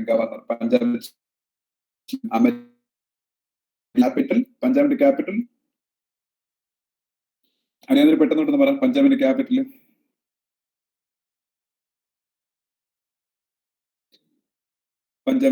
അമൃത്സർ അല്ല. പഞ്ചാബിന്റെ ഹോളി സിറ്റിയാണ് അമൃത്സർ. പഞ്ചാബിലെ ഹോളി സിറ്റി വിശുദ്ധ നഗരമാണ് അമൃത്സർ. അതിന്റെ റീസൺ എന്ന് പറഞ്ഞാൽ പഞ്ചാബ് നിങ്ങൾക്ക് അറിയാം മെജോറിറ്റി സിഖുകാരുള്ള സ്റ്റേറ്റ് ആണ്. ആയ ചണ്ഡീഗഡ്, ജോവിയ ശരിയാണ്, ചണ്ഡീഗഡ്. ജിതിൻ പറഞ്ഞു ചണ്ഡീഗഡ്. ഓക്കെ, ചണ്ഡീഗഡ് ആണ് ക്യാപിറ്റൽ. ഹോളി സിറ്റി ആണ് അമൃത്സർ. കാരണം സിഖുകാരുടെ ഏറ്റവും വലിയ ഗുരുദ്വാര, സിഖ് മതക്കാരുടെ പിന്നീട് ആരാധനാ കേന്ദ്രത്തിന്, വർഷിപ്പിംഗ് പ്ലേസിനെയാണ് ഗുരുദ്വാര എന്ന് പറയുന്നത്. ഇന്ത്യയിലെ ഏറ്റവും വലിയ ഗുരുദ്വാര അല്ലെ വേൾഡിലെ ഏറ്റവും വലിയ ഗുരുദ്വാര നിൽക്കുന്നത് അമൃത്സറിലാണ്. അത് ഗോൾഡൻ ടെമ്പിൾ ആണ്. ഈ ഗോൾഡൻ ടെമ്പിൾ നിൽക്കുന്ന സ്ഥലമായതുകൊണ്ട് തന്നെ സിഖ് എന്ന് പറയുന്ന റിലീജിയൻ, ഇന്ത്യയിൽ ജന്മം കൊണ്ട ഒരുപാട് മതങ്ങളുണ്ട്. ലോകത്തില് ഒരുപക്ഷെ ഏറ്റവും കൂടുതൽ മതങ്ങൾ ജന്മം എടുത്ത ഒരു രാജ്യമാണ് ഇന്ത്യ എന്ന് പറയുന്നത്. ഹിന്ദുയിസം ഇന്ത്യയിലെ പ്രിഡോമിനന്റ് ആയിട്ടുള്ള റിലീജിയൻ ആയിട്ട് അല്ലെങ്കിൽ മെജോറിറ്റി റിലീജിയൻ ആയിട്ട് ഇരിക്കുമ്പോൾ തന്നെ ഈ രാജ്യത്താണ് ബുദ്ധമതവും ജൈനമതവും സിഖ് മതവും ഒക്കെ ജന്മം കൊണ്ടത്. അപ്പൊ 4-5 മതങ്ങൾ ജന്മം കൊണ്ട ഒരു നാടാണ് ഇന്ത്യ എന്ന് പറയുന്നത്. അപ്പം അതിൽ ഒരു മൈനോറിറ്റി റിലീജിയനായ സിഖ് റിലീജിയന്റെ ഏറ്റവും വലിയ ആരാധനാ കേന്ദ്രമായ സുവർണ ക്ഷേത്രം അല്ലെങ്കിൽ ഗോൾഡൻ ടെമ്പിൾ നിലനിൽക്കുന്നത് അമൃത്സറിലാണ്. അതുകൊണ്ട് തന്നെ അവരുടെ ഹോളി സിറ്റി അമൃത്സർ ആണ്. പക്ഷെ ചണ്ഡീഗഡ് ആണ് പഞ്ചാബിന്റെയും അതുപോലെ ഹരിയാനയുടെയും common capital. So Chandigarh is a union territory. Chandigarh ഒരു യൂണിയൻ ടെറിട്ടറിയാണ്. ഓക്കെ, ചണ്ഡീഗഡ് ഒരു യൂണിയൻ ടെറിട്ടറി കൂടെയാണ്. റീസൺ ചണ്ഡീഗഡ് യൂണിയൻ ടെറിട്ടറി ആവാനുള്ള കാരണം എന്ന് പറയുന്നത് പഞ്ചാബിന്റെയും ഹരിയാനയുടെയും കോമൺ ക്യാപിറ്റൽ ആയതുകൊണ്ട് ആരും അവകാശവാദം ഉന്നയിക്കാതിരിക്കാൻ വേണ്ടിയിട്ടാണ് അതൊരു കേന്ദ്രഭരണ പ്രദേശം അല്ലെങ്കിൽ യൂണിയൻ ടെറിട്ടറി ആയിട്ട് മാറിയത്. ഓക്കെ, അതുപോലെ ഹിമാചൽ പ്രദേശ് ഒരു നോർത്ത് ഇന്ത്യൻ സ്റ്റേറ്റ് ആണ്. ഞാനിപ്പോ പറഞ്ഞുകൊണ്ടിരുന്ന പഞ്ചാബിനെ കുറിച്ചാണ്. പഞ്ചാബിനോട് അതിർത്തി പങ്കിടുന്ന പഞ്ചാബിന്റെ ഒരു അയൽ സംസ്ഥാനം, കേരളത്തിന് തമിഴ്നാടും കർണാടകവും എങ്ങനെയാണോ അതുപോലെയാണ് പഞ്ചാബിന് ഹിമാചൽ പ്രദേശ് എന്ന് പറഞ്ഞ സ്റ്റേറ്റ്. ഈ ഹിമാചൽ പ്രദേശ് എന്ന് പറഞ്ഞ ഹില്ലി സ്റ്റേറ്റ് ആണ്. ഈ ഹിമാചൽ പ്രദേശിന്റെ ഗവർണർ ആരാണ് എന്നറിഞ്ഞിരിക്കണം. ഹിമാചൽ പ്രദേശിന്റെ ഗവർണർ ആരാണ്? ഹിമാചൽ പ്രദേശിന്റെ ഗവർണർ ഞാൻ പറയാം, ബന്ദാരു ദത്താത്രേയാണ്. Bandaru BANDARU Bandaru Dattatreya. DATTATRAYA Bandaru Dattatreya is the governor of Himachal Pradesh. Himachal പ്രദേശിന്റെ ചീഫ് മിനിസ്റ്റർ ആരാണ്? ചീഫ് മിനിസ്റ്റർ ഞാൻ ചോദിക്കാത്ത കാര്യം, പലപ്പോഴും ചീഫ് മിനിസ്റ്റർ ഒരു എല്ലാവർക്കും അറിയായിരിക്കും. അതുകൊണ്ടാണ് ഞാൻ ചീഫ് മിനിസ്റ്റർ ചോദിക്കാതെ ഗവർണർ ചോദിക്കുന്നത്. ചീഫ് മിനിസ്റ്റർ ഹിമാചൽ പ്രദേശിന്റെ അറിയാമോ? ഹിമാചൽ പ്രദേശിന്റെ ചീഫ് മിനിസ്റ്റർ ആരാണ്? ആരും പറയുന്നില്ല. ഹിമാചൽ പ്രദേശിന്റെ ചീഫ് മിനിസ്റ്റർ ജയറാം താക്കൂർ ആണ്. ഹിമാചൽ പ്രദേശിന്റെ ചീഫ് മിനിസ്റ്റർ ജയറാം താക്കൂർ ആണ് ഹിമാചൽ പ്രദേശിന്റെ ചീഫ് മിനിസ്റ്റർ. പഠിക്കാൻ ഒരു എളുപ്പം എന്ന് പറയുന്നത് മലയാളം ഫിലിം ആക്ടറിന്റെ പേര് ഓർത്ത് വെച്ചിരുന്നത് ജയറാം അത് കഴിഞ്ഞ് താക്കൂർ എന്ന് പറഞ്ഞാൽ ആക്ച്വലി ഒരു നോർത്ത് ഇന്ത്യൻ കാസ്റ്റ് ആണ്. ഉത്തർപ്രദേശിലും അങ്ങനെ പല സ്റ്റേറ്റുകളിലുള്ള ഹിന്ദി സ്പീക്കിംഗ് ഏരിയാസിൽ പലയിടത്തും ഉള്ള ഒരു കാസ്റ്റ് ആണ് താക്കൂർ. അപ്പൊ ജയറാം താക്കൂർ ആണ് ഹിമാചൽ പ്രദേശിന്റെ ചീഫ് മിനിസ്റ്റർ. ഹിമാചൽ പ്രദേശിന്റെ ഗവർണർ ബന്ദാരു ദത്താത്രേയ എന്ന് പറയുന്ന ആന്ധ്രാക്കാരനാണ്, ഫോമർ യൂണിയൻ മിനിസ്റ്റർ ആണ്. ഓക്കെ, അത് അറിഞ്ഞിരിക്കുക. പിന്നീട് ഞാനിനി ചോദിക്കാൻ പോകുന്നത് NIIF, നിങ്ങൾക്കൊക്കെ അറിയാം, national investment and infrastructure fund. NIIF അറിഞ്ഞുകൂടെങ്കിൽ പഠിച്ചു വെച്ചോളണം. ഗവൺമെന്റ് ഓഫ് ഇന്ത്യ ഫോം ചെയ്ത ഒരു സോവറിൻ വെൽത്ത് ഫണ്ട്, SWF ആണ്. ഗവൺമെന്റ് ഓഫ് ഇന്ത്യ ഫോം ചെയ്ത ഒരു SWF എന്നൊക്കെ എന്താണെന്ന് പിന്നീട് പറഞ്ഞുതരാം. SWF സോവറിൻ വെൽത്ത് ഫണ്ട് ആണ് NIIF എന്ന് പറയുന്നത്. National investment and infrastructure fund NIIF national investment and infrastructure ഫണ്ടിന്റെ ഹെഡ്ക്വാർട്ടേഴ്സ് എവിടെയാണെന്ന് അറിഞ്ഞിരിക്കണം? മുംബൈയിലാണ്. National investment and infrastructure fund NIIFന്റെ ഹെഡ്ക്വാർട്ടേഴ്സ് മുംബൈയിലാണ്, അറിഞ്ഞിരിക്കുക. അതുപോലെ അതിന്റെ CEO ആരെന്നും അറിഞ്ഞിരിക്കുക. നാഷണൽ ഇൻവെസ്റ്റ്മെന്റ് ആൻഡ് ഇൻഫ്രാസ്ട്രക്ചർ ഫണ്ടിന്റെ CEO സുജോയ് ബോസ് ആണ്, SUJOY. SUJOY, Sujoy Bose, BOSC, Sujoy Bose ആണ് NAAF national investment and infrastructure ഫണ്ടിന്റെ CEO എന്ന് പറയുന്നത്. ഓക്കെ, അറിഞ്ഞിരിക്കുക. ഇന്ത്യയിലെ ഏറ്റവും വലിയ bank state bank of India ആണ്, എല്ലാവർക്കും അറിയാം. ഇന്ത്യയിലെ ഏറ്റവും വലിയ bank state bank of India ആണെങ്കിലും ഇന്ത്യയിലെ ഏറ്റവും വാല്യുബിൾ ആയിട്ടുള്ള ബാങ്ക് ഞാൻ പറഞ്ഞത് HDFC ബാങ്ക് ആണ്. ഇന്ത്യയിലെ മോസ്റ്റ് വാല്യുബിൾ ബാങ്ക് HDFC ബാങ്കും ഇന്ത്യയിലെ biggest bank state bank of India ആണ്. വലിപ്പത്തിന്റെ കാര്യത്തിൽ ഇന്ത്യയിൽ 3-ാം സ്ഥാനം പോലും HDFC ബാങ്കിന് ഒരുപക്ഷെ കാണത്തില്ല, ചിലപ്പോൾ 3-ാം സ്ഥാനം ഉണ്ടായിരിക്കും. അതായത് സ്റ്റേറ്റ് ബാങ്ക് ഓഫ് ഇന്ത്യ ആണ് 1-ാം സ്ഥാനത്ത് വലിപ്പത്തിൽ, 2-ാം സ്ഥാനത്ത് ICICI ബാങ്ക് ആണ്, അതിനുശേഷം വലിപ്പം ഒരുപക്ഷെ HDFCക്ക് ആയിരിക്കും. പക്ഷേ വാല്യൂവിന്റെ കാര്യത്തിൽ, അതായത് സ്റ്റോക്ക് മാർക്കറ്റിൽ അവരുടെ ഷെയർസിന്റെ വാല്യൂവിന് ഷെയർസിന്റെ എണ്ണം കൊണ്ട് മൾട്ടിപ്ലൈ ചെയ്യുന്നതാണ് ഒരു സ്ഥാപനത്തിന്റെ വാല്യൂ. നിങ്ങൾ ഇന്ന് പലപ്പോഴും ഞാൻ ഇന്ന് പറഞ്ഞ പോലെ aptitudelive.com എന്ന് പറയുന്ന നമ്മളുടെ ആപ്ലിക്കേഷനിൽ കയറി നോക്കുകയാണെന്നുണ്ടെങ്കിൽ കറണ്ട് അഫയേഴ്സിൽ ഞാനൊരു പുതിയ ന്യൂസ് അപ്ഡേറ്റ് ചെയ്തിട്ടുണ്ട്. എന്താണെന്ന് വെച്ചാൽ ഇന്ത്യയിൽ 11 ലക്ഷം കോടി രൂപ എന്ന് പറയുന്ന വാല്യൂ നേടുന്ന 2ാമത്തെ company TCS, Tata consultancy service ആണ് എന്ന് ഞാൻ ഒരു ന്യൂസ് അതിൽ അപ്ഡേറ്റ് ചെയ്തിട്ടുണ്ട്. ഇന്ത്യയില് 11 lakhs crores, 11 ലക്ഷം കോടി എന്ന് പറയുന്ന വാല്യുവേഷൻ അച്ചീവ് ചെയ്യുന്ന ഇന്ത്യയിലെ 2ാമത്തെ കമ്പനിയാണ് TCS, ടാറ്റ കൺസൾട്ടൻസി സർവീസ്. 12 ലക്ഷം കോടിയിൽ കൂടുതൽ വിപണി മൂല്യം അല്ലെങ്കിൽ വാല്യൂ ഉള്ള റിലയൻസ് ഇൻഡസ്ട്രീസ് ലിമിറ്റഡ് ആദ്യമായിട്ട് ആ ഒരു അച്ചീവ്മെന്റ് ഉണ്ടാക്കിയെന്ന് പറഞ്ഞിരേണ്ട ആവശ്യമില്ല. കാര്യം 12 ലക്ഷത്തിൽ അധികമാണ്, 12.5 ലക്ഷം കോടിയോളമാണ് റിലയൻസിന്റെ വാല്യൂ. അപ്പൊ സ്വാഭാവികമായിട്ട് 11 ലക്ഷം കടന്നിട്ടല്ലേ 12 ലക്ഷത്തിലേക്ക് പോകാൻ പറ്റും. Obviously, so Reliance is the first company to cross that milestone, 11 lakhs crores എന്ന് പറയുന്ന മാർക്കറ്റ് വാല്യൂ.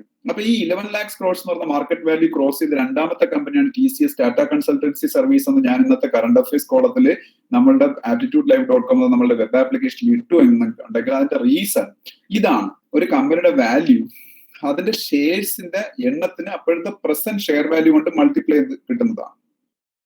ഓക്കെ, അങ്ങനെ നോക്കുമ്പോൾ ഇന്ത്യയിലെ most valuable financial institution, bank ആയിക്കോട്ടെ, മറ്റെന്തെങ്കിലും ഇൻഷുറൻസ് കമ്പനി ആയിക്കോട്ടെ, പിന്നീട് അല്ലെങ്കിൽ ഒരു NBFC, non banking financial company ആയിക്കോട്ടെ, മുത്തൂറ്റൊക്കെ പോലെ മൊത്തത്തിലെടുത്താൽ ഇന്ത്യയിലെ ഏറ്റവും വാല്യൂ ഉള്ള ഫിനാൻഷ്യൽ ഇൻസ്റ്റിറ്റ്യൂഷൻ എന്ന് പറയുന്നത് ഷെയറിന്റെ വാല്യൂവിനെ ഷെയറിന്റെ എണ്ണം കൊണ്ട് മൾട്ടിപ്ലൈ ചെയ്യുമ്പോൾ കിട്ടുന്ന ആ വാല്യൂവിൽ 1-ാം സ്ഥാനത്ത് നിൽക്കുന്ന ഫിനാൻഷ്യൽ ഇൻസ്റ്റിറ്റ്യൂഷൻ HDFC ബാങ്ക് ആണ്.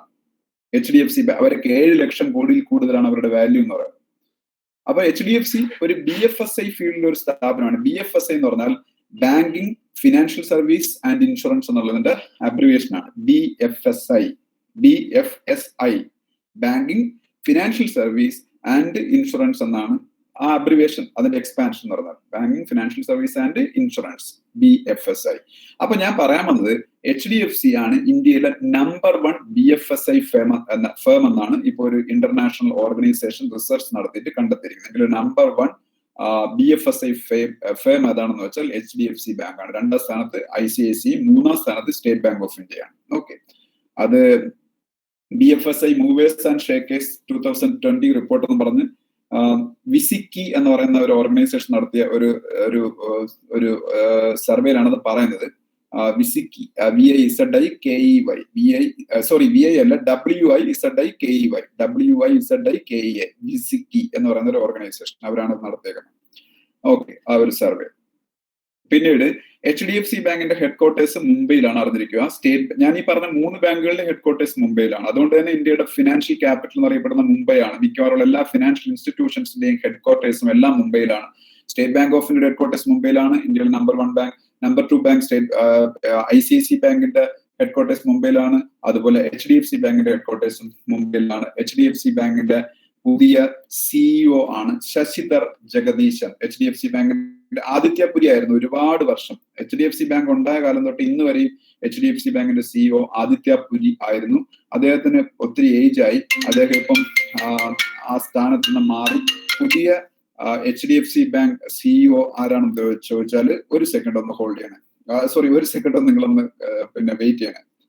ഹലോ, ആരാണ്? അതെ, ഞാനിപ്പോ ഒരു ക്ലാസ് എടുക്കുവാണ്. ഞാൻ അത് കഴിഞ്ഞിട്ട് അങ്ങോട്ട് വിളിച്ചാൽ മതിയാ. ഒരു ഓൺലൈൻ ക്ലാസ് എടുത്തോണ്ടിരിക്കുക. അതെ, ഞാൻ ഇപ്പൊ ക്ലാസ് കഴിഞ്ഞിട്ട് അങ്ങോട്ട് വിളിച്ച് പറയാം. ഞാനിപ്പോ ഒരു ഓൺലൈൻ ക്ലാസ്സിൽ ആണ്, അതിന്റെ ഇടയിൽ ഈ കോൾ അറ്റൻഡ് ചെയ്യുന്നേ ഉള്ളൂ. ഞാൻ അങ്ങോട്ട് വിളിച്ച് പറയാം അത് കഴിഞ്ഞിട്ട്. ഓക്കെ. ഓക്കെ, അപ്പോൾ നമ്മൾ ലാസ്റ്റ് പറഞ്ഞ എന്തായിരുന്നു? HDFC bank. HDFC ബാങ്കിന്റെ CEO, ഇപ്പോഴത്തെ പുതിയ CEO ആരാണെന്നാ ഞാൻ പറഞ്ഞത്? ആരാണെന്നാ പറഞ്ഞത്? പെട്ടെന്ന് പറ. എല്ലാരും ഉറങ്ങിയിരിക്കുകയായിരിക്കും, പെട്ടെന്ന് ആൻസർ പറ. ആരും ഒന്നും പറയുന്നില്ലല്ലോ. ഞാൻ പറയുന്നത് കേൾക്കുന്നുണ്ടോ? എനിക്കൊരു ഡൗട്ട് ആയിരുന്നു, നിങ്ങളൊന്നും മിണ്ടാത്തത് കൊണ്ട്. കേൾക്കുന്നുണ്ടോ? കട്ടായങ്ങനെ പോയോ?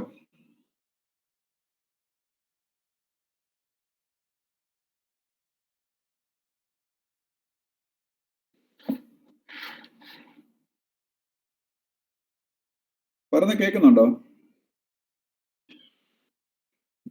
സർ, കമന്റ്സ് വരുന്നുണ്ടോ? ഓക്കെ, അതെന്തോ എനിക്ക് കാണാൻ പറ്റുന്നില്ല. ഓക്കെ, നെറ്റ് സ്ലോ ആയതുകൊണ്ടായിരിക്കും ഒരു പക്ഷേ. ഞാൻ പറഞ്ഞ് കേൾക്കുന്നുണ്ടല്ലോ. ഓക്കെ ഓക്കെ, ഞാൻ ഒരു കാര്യം ചെയ്യാം, ഒരു സെക്കൻഡ്, ഞാൻ വേറെ ഒന്നിലൂടെ ഒന്ന് കണക്ട് ചെയ്തോട്ടെ.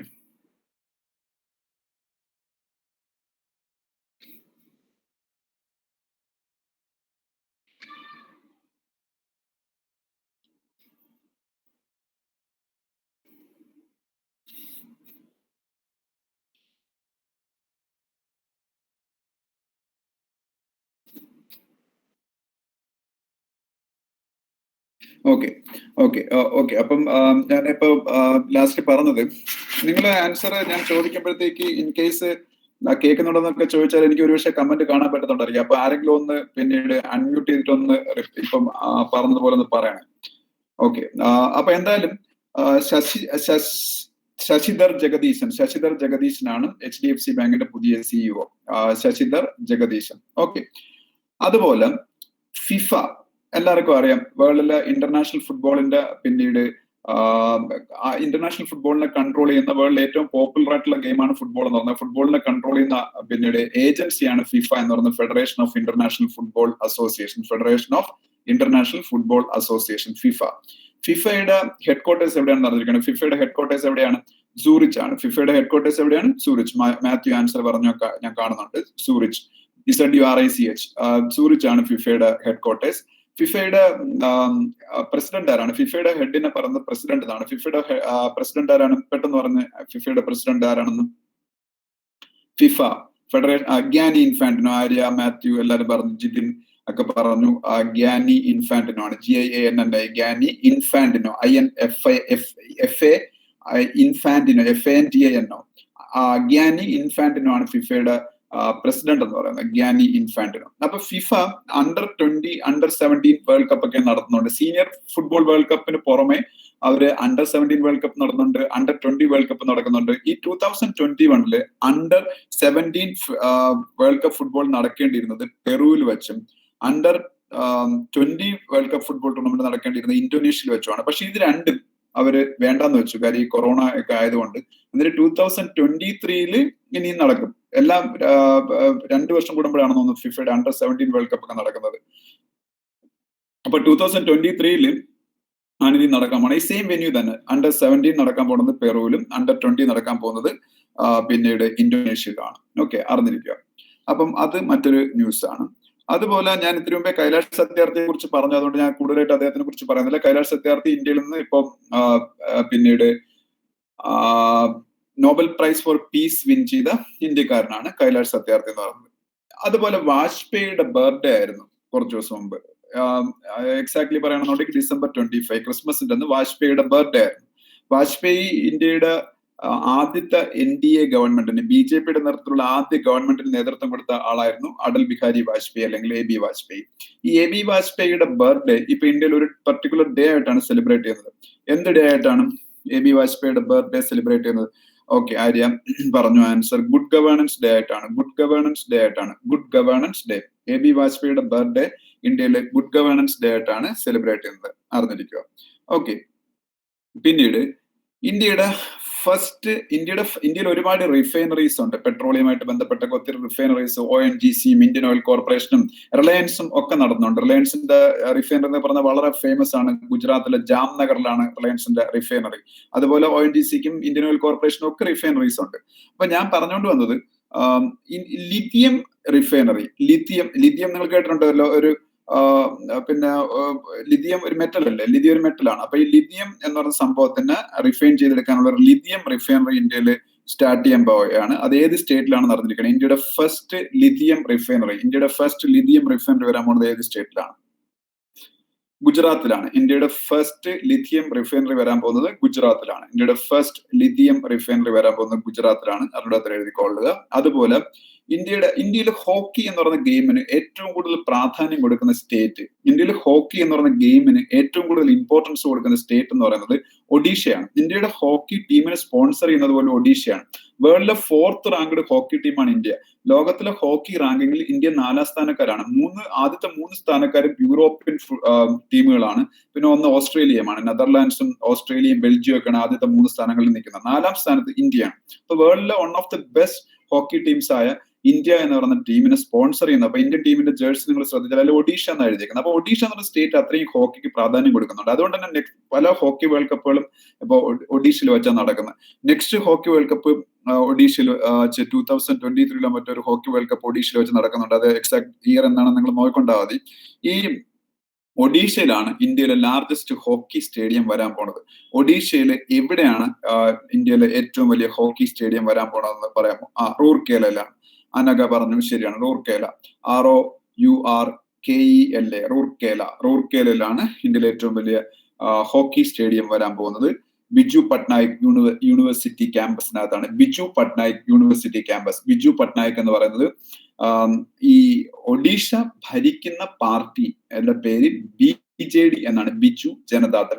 ഒഡീഷ ഭരിക്കുന്ന പാർട്ടി കേരളത്തില് CPM, അല്ലെങ്കിൽ വെസ്റ്റ് ബംഗാളിലെ തൃണമൂൽ കോൺഗ്രസ്, അല്ലെങ്കിൽ തമിഴ്നാട്ടിലെ AIDMK, അല്ലെങ്കിൽ ആന്ധ്രാപ്രദേശിലെ YSR കോൺഗ്രസ്, അല്ലെങ്കിൽ തെലങ്കാനയിൽ TRS, തെലങ്കാന രാഷ്ട്ര സമിതി, മഹാരാഷ്ട്രയിൽ ശിവസേന, പഞ്ചാബിൽ കോൺഗ്രസ്, അല്ലെങ്കിൽ ഉത്തർപ്രദേശിലെ BJP, അതുപോലെ ഡൽഹിയിൽ ആം ആദ്മി പാർട്ടി എന്ന് പറയുന്നത് പോലെ ഒഡീഷയിലെ റൂളിംഗ് പാർട്ടി എന്ന് പറയുന്നത് ആരാണെന്ന് ചോദിച്ചാൽ BJD ആണ്, Biju Janata Dal.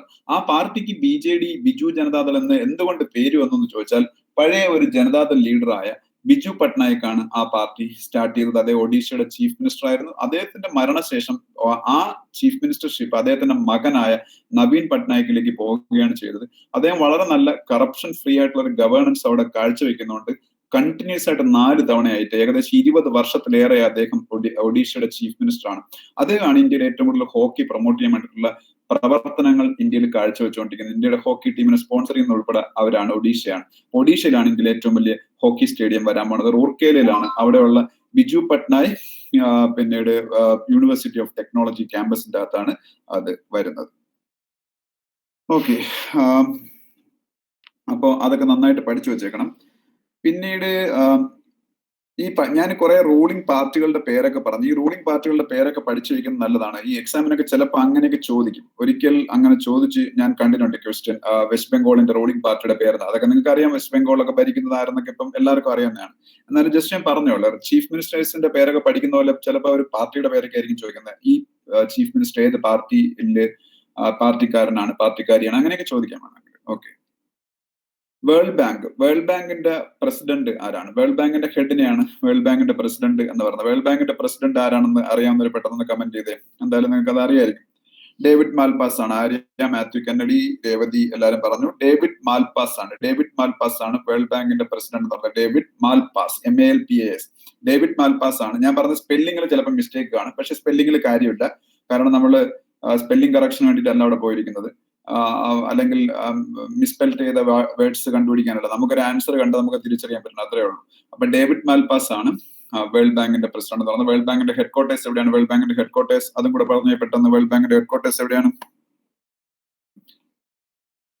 Washington DC. Mathew, Arya, MS എല്ലാവരും പറഞ്ഞത് ശരിയാണ്. വാഷിംഗ്ടൺ DC ആണ്. ആബിദ അർജുൻ, വാഷിംഗ്ടൺ DC ആണ് വേൾഡ് ബാങ്കിന്റെ പിന്നീട് ഹെഡ് ക്വാർട്ടേഴ്സ് എന്ന് പറയുന്നത്. ഇതേപ്പോ ഇവിടെ തന്നെയാണ് IMFന്റെ headquarters, international monetary fund IMFന്റെ ഹെഡ് ക്വാർട്ടേഴ്സും ഈ വാഷിംഗ്ടൺ DC തന്നെ. അതുകൊണ്ടാണ് അവരെ ബ്രട്ടൺ വുഡ് സിസ്റ്റേഴ്സ് എന്നാണ് അറിയപ്പെടുന്നതൊക്കെ ഞാൻ മുമ്പ് ക്ലാസ്സിൽ പറഞ്ഞിട്ടുണ്ട്. അന്ന് കറണ്ട് അഫയേഴ്സ് അറ്റൻഡ് ചെയ്തിട്ടുള്ളവർ അത് കേട്ടിട്ടുണ്ടായിരിക്കും. ബ്രട്ടൺ വുഡ് സിസ്റ്റേഴ്സ് എന്നാണ് ഈ IMFന്റെയും വേൾഡ് ബാങ്കിന്റെയും കൂടെ ചേർത്ത് അറിയപ്പെടുന്നത്. കാരണം എന്ന് വെച്ചാൽ ഈ 2 ഇൻസ്റ്റിറ്റ്യൂഷൻസും ബ്രട്ടൺ വുഡ് കോൺഫറൻസിൽ വെച്ചാണ് ഫോം ചെയ്യപ്പെട്ടത്. ബ്രട്ടൺ വുഡ് കോൺഫറൻസിൽ വെച്ച് ഫോം ചെയ്യപ്പെട്ടു ഈ 2 ഇൻസ്റ്റിറ്റ്യൂഷൻസും. അതുകൊണ്ട് ബ്രട്ടൺ വുഡ് സിസ്റ്റേഴ്സ് എന്നാണ് ഈ 2 പിന്നീട് ഓർഗനൈസേഷൻസിനെയും ചേർത്ത് അറിയപ്പെടുന്നത്. രണ്ടിന്റെ ഹെഡ്ക്വാർട്ടേഴ്സ് വാഷിംഗ്ടൺ DC ആണ്. ഒന്നിന്റെ പ്രസിഡന്റ്, വേൾഡ് ബാങ്കിന്റെ പ്രസിഡന്റ് ഡേവിഡ് മാൽപാസ് ആണ്. IMF-ന്റെ ഡയറക്ടർ എന്നാ പറയുന്നത്. IMF-ന്റെ ഡയറക്ടർ ആരാണ്? ഞാൻ പഠിപ്പിച്ചിട്ടുള്ളതാണ്. IMF-ന്റെ ഡയറക്ടർ മാത്യു കെന്നഡി. ഫുൾ പറഞ്ഞില്ല, പറഞ്ഞത് പകുതി കറക്റ്റ് ആണ്.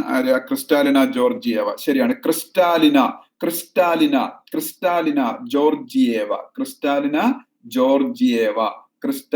ജോർജിയേവ. ആര്യ MS അവിടെ കമന്റ് ചെയ്തിട്ടുണ്ട്. ആ സ്പെല്ലിംഗ് നോക്കി എഴുതിയെടുത്തോണ്ട് മതി. ക്രിസ്റ്റാലിന ജോർജിയേവയാണ്. ഓക്കെ. അപ്പൊ അതാണ് പിന്നീട് വേൾഡ് ബാങ്ക് IMF-ന്റെ ഡയറക്ടർ എന്ന് പറയുന്നത്. ഓക്കെ. പിന്നീട് FDA നിങ്ങൾ എല്ലാവരും കേട്ടുള്ള ഒരു ടെർമിനോളജിയാണ്, അല്ലെങ്കിൽ ഒരു FDA എന്ന് പറയുന്ന സംഭവം, ആ ഒരു അബ്രിവേഷൻ നിങ്ങൾ എല്ലാവരും കേട്ടിട്ടുണ്ട്. FDA എന്ന് പറഞ്ഞാൽ ഫോറിൻ ഡയറക്ട് ഇൻവെസ്റ്റ്മെന്റ് എന്നാണ്. FDA ഫോറിൻ ഡയറക്ട് ഇൻവെസ്റ്റ്മെന്റ് ആണ്. FDA എന്ന് പറഞ്ഞാൽ ഫോറിൻ ഡയറക്ട് ഇൻവെസ്റ്റ്മെന്റ് ആണ്. നേരിട്ടുള്ള വിദേശ നിക്ഷേപം എന്നാണ് മലയാളത്തിൽ ഫോറിൻ ഡയറക്ട് ഇൻവെസ്റ്റ്മെന്റ് പറയുന്നത്. അപ്പൊ നിങ്ങൾ മനോരമ, മാതൃഭൂമി പോലുള്ള ന്യൂസ് പേപ്പേഴ്സ് വായിച്ചാൽ അതിൽ നേരിട്ടുള്ള വിദേശ നിക്ഷേപം എന്നായിരിക്കും വരുന്നത്, അല്ല ഫോറിൻ ഡയറക്ട് ഇൻവെസ്റ്റ്മെന്റ് എന്നായിരിക്കത്തില്ല. കാരണം അത് മലയാളം ന്യൂസ് പേപ്പേഴ്സ് ആണ്. അപ്പൊ ഫോറിൻ ഡയറക്ട് ഇൻവെസ്റ്റ്മെന്റ്, നേരിട്ടുള്ള വിദേശ നിക്ഷേപം എന്ന് പറഞ്ഞാൽ എന്താണെന്ന് വെച്ചാൽ, ഒരു മറ്റൊരു രാജ്യത്തെ കമ്പനി ഇന്ത്യയിൽ വന്നിട്ട്, ഇന്ത്യയിലെ ഒരു സ്റ്റേറ്റില് അവര്, അല്ലെങ്കിൽ ഒരു യൂണിയൻ ടെറിട്ടറിയില് അവർ ഇൻവെസ്റ്റ്മെന്റ് ചെയ്ത് ഒരു പുതിയ ബിസിനസ് സ്റ്റാർട്ട് ചെയ്യുന്നു. അതിനാണ് ഫോറിൻ ഡയറക്ട് ഇൻവെസ്റ്റ്മെന്റ് അല്ലെങ്കിൽ നേരിട്ടുള്ള വിദേശ നിക്ഷേപം എന്ന് പറയുന്നത്. പക്ഷേ FDA പോലെ FII ഉണ്ട്.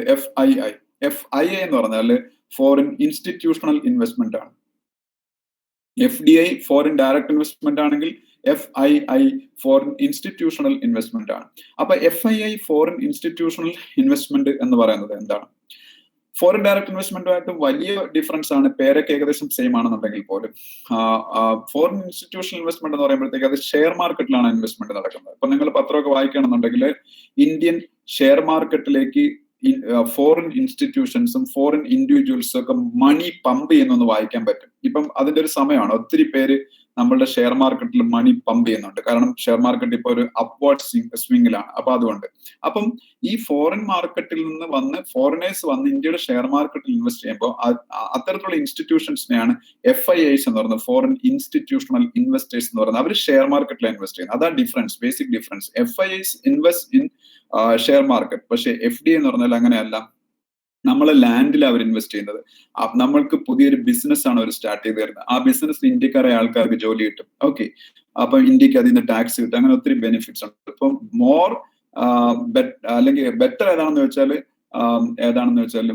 ഫോറിൻ ഡയറക്ട് ഇൻവെസ്റ്റ്മെന്റ് ആണ്. മറ്റേത് ഷെയർ മാർക്കറ്റിൽ അവർ പ്രോഫിറ്റ് എടുത്തപ്പോഴേ പോകും. അപ്പൊ ബെറ്റർ ഏതാണെന്ന് വെച്ചാൽ ഫോറിൻ ഡയറക്ട് ഇൻവെസ്റ്റ്മെന്റ് ആണ് as compared to foreign institutional investment. ഞാൻ പറയാൻ വന്നത്, ഫോറിൻ ഡയറക്ട് ഇൻവെസ്റ്റ്മെന്റ് തോന്നിയ പോലെ എവിടെയെങ്കിലും കൊണ്ടുവന്നെങ്കിൽ ഇൻവെസ്റ്റ് ചെയ്യാൻ പറ്റത്തില്ല. ഓരോ ഫീൽഡിലും ഗവൺമെന്റ് ഓഫ് ഇന്ത്യ വ്യക്തമായ റെസ്ട്രിക്ഷൻസ് വെച്ചിട്ടുണ്ട്, വ്യക്തമായ റെഗുലേഷൻസ് വെച്ചിട്ടുണ്ട്. As per those regulations only they can invest in various fields എന്നുള്ളതാണ്. മാത്യു കെന്നഡി എന്ന് പറഞ്ഞ FDIയും ഫോറിൻ പോർട്ട്ഫോളിയോ ഇൻവെസ്റ്റ്മെന്റും FDIയും ഫോറിൻ പോർട്ട്ഫോളിയോ ഇൻവെസ്റ്റ്മെന്റ് സെയിം അല്ല. ഈ ഫോറിൻ പോർട്ട്ഫോളിയോ ഇൻവെസ്റ്റ്മെന്റ് എന്ന് പറയുന്നത് ഷെയർ മാർക്കറ്റിലുള്ള ഇൻവെസ്റ്റ്മെന്റ് ആണ്. FDI മാത്രം, ഫോറിൻ ഡയറക്ട് ഇൻവെസ്റ്റ്മെന്റ് മാത്രമാണ് നമ്മളുടെ ബിസിനസ്സുകളിലുള്ള ഇൻവെസ്റ്റ്മെന്റ് എന്ന് പറയുന്നത്. ഇപ്പം നമ്മളെ കിയ മോട്ടോഴ്സ് നിങ്ങളിപ്പോ കാണുന്ന ഒരു പുതിയ കാർ ബ്രാൻഡാണ്, സൗത്ത് കൊറിയൻ കാർ ബ്രാൻഡാണ്. അവർ വന്ന് നമ്മളിവിടെ ഒരു പുതിയ കാർ പ്ലാന്റ് സ്റ്റാർട്ട് ചെയ്ത് ആ പ്ലാന്റിൽ കാർ ഉത്പാദിപ്പിച്ച് നമുക്ക് വിൽക്കുക. അതിനാണ് ഫോറിൻ ഡയറക്ട് ഇൻവെസ്റ്റ്മെന്റ് എന്ന് പറയുന്നത്. ഇതുപോലെ നമ്മള് ഇവരുണ്ടല്ലോ, പിന്നെ എലോൺ മസ്ക് ടെസ്ലയുമായിട്ട് 2021 ഇന്ത്യയിലേക്ക് വരികയാണ്. എനിക്കും വളരെ ഹാപ്പിനെസ് തോന്നിയ ഒരു ന്യൂസ് ആണ്. കാരണം എന്ന് വെച്ചാൽ എന്റെ ഒരു ആഗ്രഹമാണ് പറ്റുമെങ്കിൽ ടെസ്ലയുടെ കാർ എന്തെങ്കിലും വാങ്ങണമെന്ന്. കാര്യം വളരെ കോസ്റ്റ്ലി ആണ്, നടക്കുന്ന കാര്യമൊന്നും ആയിരിക്കില്ല. പക്ഷെ ഡ്രീം ചെയ്യാമല്ലോ നമുക്ക്.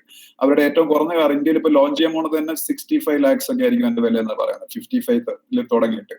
ഓക്കെ. അപ്പൊ എന്തായാലും ഈ എലോൺ മസ്ക് ടെസ്ല ഇന്ത്യയിലേക്ക് കൊണ്ടുവരികയാണ്. വേൾഡിലെ ഇലക്ട്രിക് കാർ മൊബിലിറ്റി എന്നുള്ള സംഭവത്തിൽ റെവല്യൂഷൻ കൊണ്ടുവന്ന വേൾഡിലെ സെക്കൻഡ് റിച്ചസ്റ്റ് മാൻ ആയ എലോൺ മസ്കിന്റെ Tesla.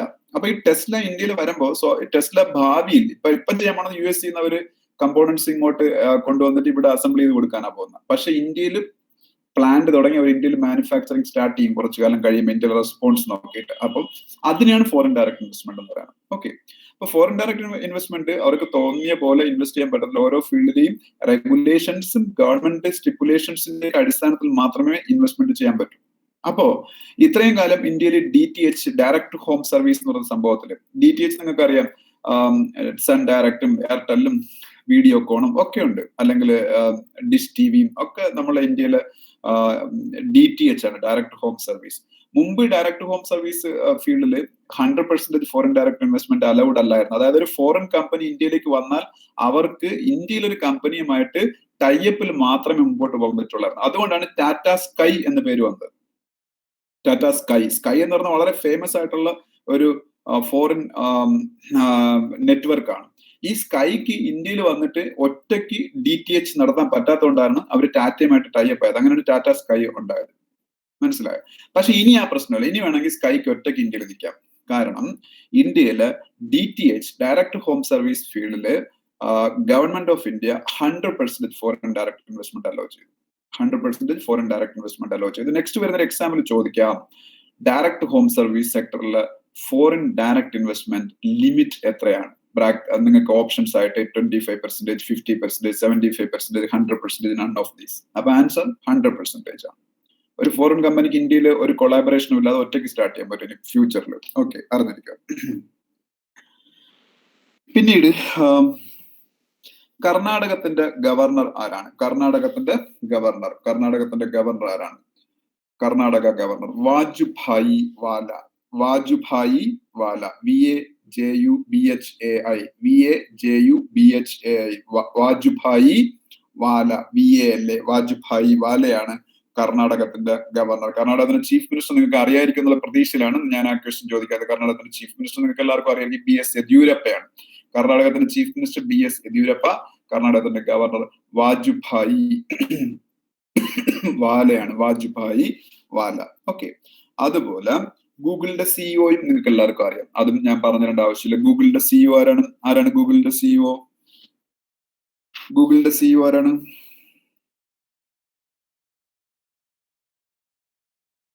Okay, Sundar Pichai. Mathew Kennedy ശരിയാണ്, സുന്ദർ പിച്ചൈ. ജിതിൻ പറഞ്ഞു സുന്ദർ പിച്ചൈയാണ്. രേവതി പറഞ്ഞു സുന്ദർ പിച്ചൈയാണ് ഗൂഗിളിന്റെ സിഇഒ. ആബിദ എല്ലാവരും പറഞ്ഞത് ശരിയാണ്. ഗൂഗിളിന്റെ സിഇഒ സുന്ദർ പിച്ചൈ. ഓക്കെ, ഇനി ഞാൻ ചോദിക്കാൻ പോകുന്ന ക്വസ്റ്റ്യൻ, ഇന്ത്യയിൽ ഏറ്റവും വലിയ, അത് കഴിഞ്ഞ ഏതൊരു ക്ലാസ് ഞാൻ പഠിപ്പിച്ചിട്ടുള്ളതാണ്, ഇന്ത്യയിൽ ഏറ്റവും വലിയ പവർ പ്രൊഡക്ഷൻ കമ്പനി ഏതാണ്? Which company is producing maximum power in India? Power means electricity. ഇന്ത്യയിൽ ഏറ്റവും കൂടുതൽ പവർ പ്രൊഡ്യൂസ് ചെയ്യുന്ന കമ്പനി NTPC. ആര്യ ശരിയാണ്. National thermal power corporation, NTPC is the biggest power producing company in India and it is one of the ഒരു second.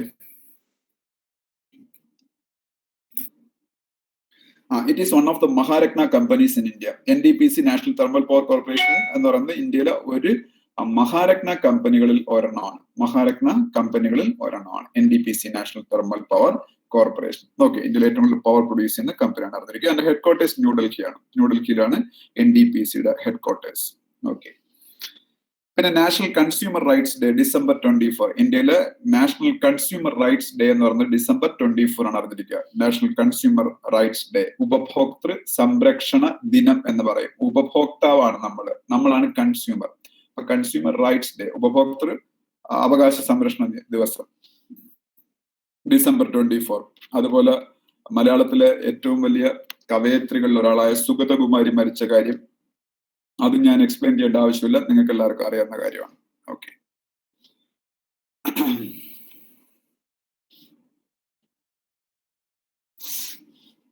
അതുപോലെ ONGC നിങ്ങൾക്ക് എല്ലാവർക്കും അറിയുന്ന കമ്പനിയാണ്. ഇന്ത്യയിലെ ഓയിൽ എക്സ്പ്ലോറേഷൻ നടത്തുന്ന ഗവൺമെന്റിന്റെ കമ്പനിയാണ് ONGC. പ്രൈവറ്റ് സെക്ടറിൽ റിലയൻസും BP, ബ്രിട്ടീഷ് പെട്രോളിയവും ഒക്കെ അവർ ഓയിൽ എക്സ്പ്ലോറേഷൻ നടത്തുന്നുണ്ട്. ഇന്ത്യയിലെ ഏറ്റവും കൂടുതൽ ഓയിൽ എക്സ്പ്ലോറേഷൻ നടത്തുന്ന ഗവൺമെന്റ് കമ്പനി ഏതാണെന്ന് വെച്ചാൽ ONGC ആണ്. ONGCയുടെ expansion oil and natural gas corporation എന്നാണ്. ONGCയുടെ expansion oil and natural gas corporation.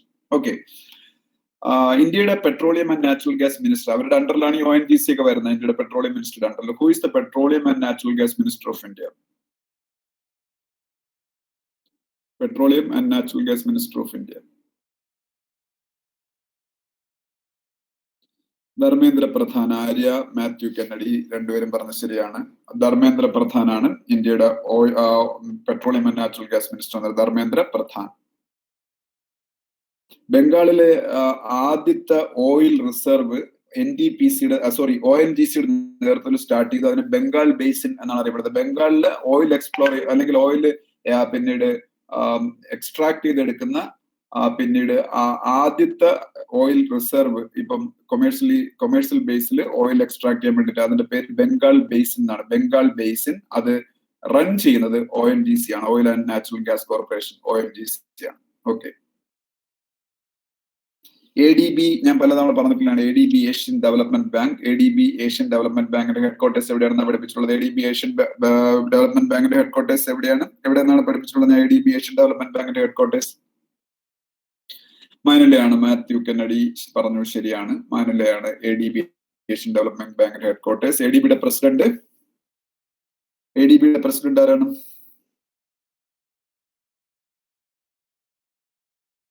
ADB president Masatsugu Asakawa. Arya, Mathew രണ്ടുപേരും പറഞ്ഞത് ശരിയാണ്. മസാത്സുഗു, MASATSUGU, മസാത്സുഗു അസകാവ, ASAKAWA,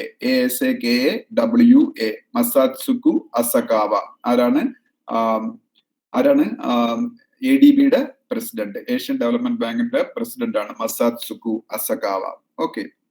അതുപോലെ പുതിയ അസോജം പ്രസിഡന്റ്, അസോജം ASSOCHAM അറിഞ്ഞിരിക്കേണ്ട ഒരു ഓർഗനൈസേഷൻ ആണ്. ഇന്ത്യയുടെ ബിസിനസ് ഫീൽഡിൽ ഒരു പ്രധാനപ്പെട്ട ഓർഗനൈസേഷൻ ആണ് അസോജം. അസോജത്തിന്റെ expansion associated chambers of commerce and industries of India. Associated chambers of commerce and industries of India, ASSOCHAM. Associated chambers of commerce and industries of India. അസോജത്തിന്റെ ന്യൂ പ്രസിഡന്റ് ആയിട്ട് വിനീത് അഗർവാൾ സ്ഥാനമേറ്റു. Vineet Agarwal is the new president of ASSOCHAM, Associated Chambers of Commerce and Industries of India. New president Vineet Agarwal. Okay.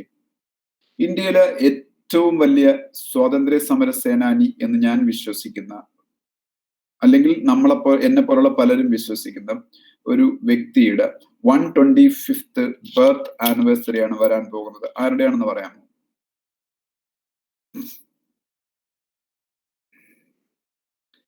ഇന്ത്യയിലെ greatest freedom fighter എന്ന് ഞാൻ വിശ്വസിക്കുന്നത് അദ്ദേഹത്തിനെയാണ്. അദ്ദേഹത്തിന്റെ 125th birth anniversary ആണ് വരാൻ പോകുന്നത്. അപ്പം നിങ്ങൾ വിശ്വസിച്ചാലും ഇല്ലെങ്കിൽ 125th ബർത്ത് ആനിവേഴ്സറി എന്ന് പറയുന്ന സംഭവം ആർക്കൊല്ലാണ് വരാൻ പോകുന്നത്? ഇപ്പം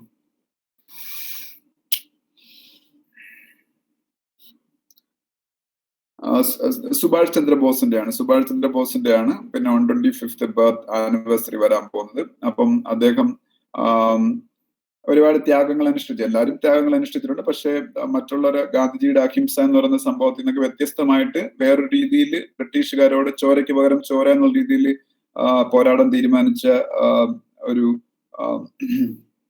പാട്രിയോട്ടിക് പേഴ്സണാലിറ്റിയും ഇന്ത്യയുടെ ഏറ്റവും വലിയ ഫ്രീഡം ഫൈറ്റേഴ്സിൽ ഒരാളുമാണ് പിന്നീട് സുഭാഷ് ചന്ദ്രബോസ്. അദ്ദേഹത്തിന്റെ 125th ബർത്ത് ആനിവേഴ്സറി ആണ് ഇപ്പൊ വരാൻ പോണം. അതുപോലെ ഇൻഫൈനൈറ്റ് ഇന്ത്യ എന്നുള്ള പേരിൽ ഓൺലൈൻ പോർട്ടൽ ഇപ്പൊ സ്റ്റാർട്ട് ചെയ്ത ബാങ്ക് ഏതാണ്? ഇൻഫൈനൈറ്റ് ഇന്ത്യ എന്നുള്ള പേരിൽ ഓൺലൈൻ പോർട്ടൽ സ്റ്റാർട്ട് ചെയ്ത ഒരു പ്രൈവറ്റ് സെക്ടർ ബാങ്ക്, ഇന്ത്യയിലെ ഏറ്റവും വലിയൊരു പ്രൈവറ്റ് സെക്ടർ ബാങ്ക് ആണ്. ആരെന്ന് പറയാമോ? അത് ICICI ബാങ്ക് ആണ് അത് സ്റ്റാർട്ട് ചെയ്തത്, ഇൻഫൈനൈറ്റ് ഇന്ത്യ എന്നുള്ള ഓൺലൈൻ പോർട്ടൽ. ICICI ബാങ്കിന്റെ MD സന്ദീപ് ബക്ഷിയാണ്. ICICI ബാങ്കിന്റെ MD, managing director and CEO Sandeep Bakshi. BAKHSHI Sandeep Bakshi, ICICI ബാങ്കിന്റെ CEO ആൻഡ് മാനേജിംഗ് ഡയറക്ടർ. ആരെങ്കിലും ഒരാൾ അൺമ്യൂട്ട് ചെയ്തിട്ട് ഞാൻ പറയുന്ന കേൾക്കുന്നുണ്ടെന്ന് പറഞ്ഞേ. ആരെങ്കിലും ഒരാള്. കമന്റ്സ് ഒന്നും എനിക്ക് കാണാൻ പറ്റുന്നതിനോട് ചോദിക്കുന്നു.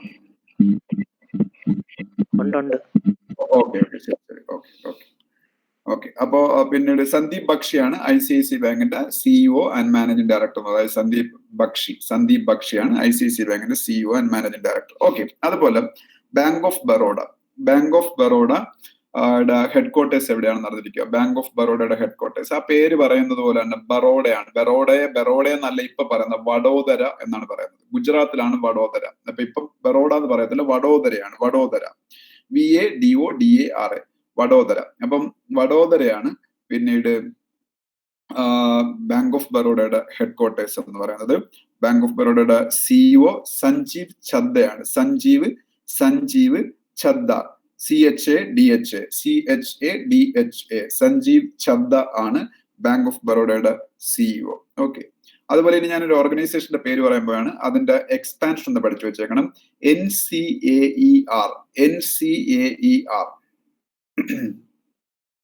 NCAER അതിന്റെ expansion national council of applied economic research എന്നാണ്. NCAERന്റെ expansion national council of applied economic research, national council of applied economic research, NCAER, national council of applied economic research, NCAER. അതുപോലെ ഇന്ത്യയുടെ പ്രൈം മിനിസ്റ്റർ നരേന്ദ്രമോദിക്ക് ഇപ്പോ US ഒരു പുരസ്കാരം, ഒരു award കൊടുത്തു. അപ്പം ആ അവാർഡിന്റെ പേര് നിങ്ങൾക്ക് അറിയാമായിരിക്കും. ഇപ്പൊ കമന്റ്സ് ഒന്നും കാണാൻ പറ്റാത്തതുകൊണ്ട് ഞാൻ നിങ്ങളെ ചോദിക്കുന്നില്ല, ജസ്റ്റ് ഞാൻ പറയാണ്. നരേന്ദ്രമോദി ഇന്ത്യൻ പ്രൈം മിനിസ്റ്ററിന് USA, united states of America ഇപ്പൊ കൊടുത്ത അവാർഡ് എന്താണെന്ന് വെച്ചാല് ലീജിയൻ ഓഫ് മെറിറ്റ് ആണ്. The legion of merit, LEGION, legion of merit, the legion of merit USA കൊടുത്ത അവാർഡാണ് ഇന്ത്യൻ പ്രൈം മിനിസ്റ്ററിന്. ഓക്കെ, അതുപോലെ ഇന്ത്യയിലെ നാഷണൽ ഫാമേഴ്സ് ഡേ എന്നാണെന്ന് നിങ്ങളിപ്പോ വായിച്ചു കാണും. ഇതെല്ലാം ഞാൻ നേരത്തെ പറഞ്ഞ aptitudelive.com-ന്റെ അകത്ത് ഇട്ടിട്ടുണ്ട്. ഇന്ത്യയിലെ നാഷണൽ ഫാമേഴ്സ് ഡേ ആയിട്ട് സെലിബ്രേറ്റ് ചെയ്യുന്നത് December 23 ആണ്. December 25 അടൽ ബിഹാരി വാജ്പേയി ഇന്ത്യയുടെ ഫസ്റ്റ് NDA പ്രൈം മിനിസ്റ്ററിന്റെ ബർത്ത്ഡേ ആണെങ്കിൽ അത് ഇന്ത്യയിലെ ഗുഡ് ഗവേണൻസ് ഡേ ആയിട്ടാണ് സെലിബ്രേറ്റ് ചെയ്യുന്നതെങ്കിൽ അതിന് 2 ദിവസം മുമ്പ് മറ്റൊരു പ്രൈം മിനിസ്റ്ററിന്റെ ബർത്ത്ഡേ ആണ്. December 25 അടൽ ബിഹാരി വാജ്പേയിയുടെ ബർത്ത്ഡേ. December 23 ആണല്ലോ. December 25 2 ദിവസം മുമ്പെന്ന് പറയുന്നത് December 23 ആണ്. December 23 is the birthday of another former Indian Prime Minister. അതാരാണെന്ന് വെച്ചാൽ ചരൺ സിംഗ് ആണ്. ചരൺ സിംഗ്, CHARAN, ചരൺ സിംഗ്. ഈ ചരൺ സിംഗ് ഉത്തർപ്രദേശിൽ ജനിച്ച് പിന്നീട് ഇന്ത്യയുടെ പ്രൈം മിനിസ്റ്റർ പൊസിഷൻ വരെ ഉയർന്ന ഒരു ഫാമറിന്റെ സണ്ണാണ്. ഒരു കർഷകന്റെ മകനും കാർഷിക പാരമ്പര്യം ഉള്ള ആളുമാണ്, അഗ്രികൾച്ചർ ബാക്ക്ഗ്രൗണ്ട് ഉള്ള ആളുമാണ്. അദ്ദേഹം ഫാമർ സെൻട്രിക് ആയിട്ടുള്ള ഒരുപാട് പരിഷ്കരണങ്ങളൊക്കെ നടപ്പാക്കാൻ ശ്രമിച്ച ഒരു വലിയ പൊളിറ്റിക്കൽ ലീഡറായിരുന്നു. അദ്ദേഹത്തിന്റെ ബർത്ത്ഡേ ആണ് ഇന്ത്യയിൽ നാഷണൽ ഫാമേഴ്സ് ഡേ ആയിട്ട് സെലിബ്രേറ്റ് ചെയ്യുന്നത്, ദേശീയ കർഷക ദിനമായിട്ട് സെലിബ്രേറ്റ് ചെയ്യുന്നത്. ചരൺ സിംഗിന്റെ ബർത്ത്ഡേ ആണ്, അത് December 23 ആണ്. പ്രത്യേകിച്ച് ഇപ്പൊ ഫാമേഴ്സ് അജിറ്റേഷന്റെ ഒക്കെ പശ്ചാത്തലത്തിൽ ബാക്ക്ഗ്രൗണ്ടിൽ ഈ ഡേക്ക് വലിയ ഇമ്പോർട്ടൻസ് ഉണ്ട്. ഓക്കെ, അപ്പം ഒരുപാട് പേര് കൊഴിഞ്ഞു പോയല്ല.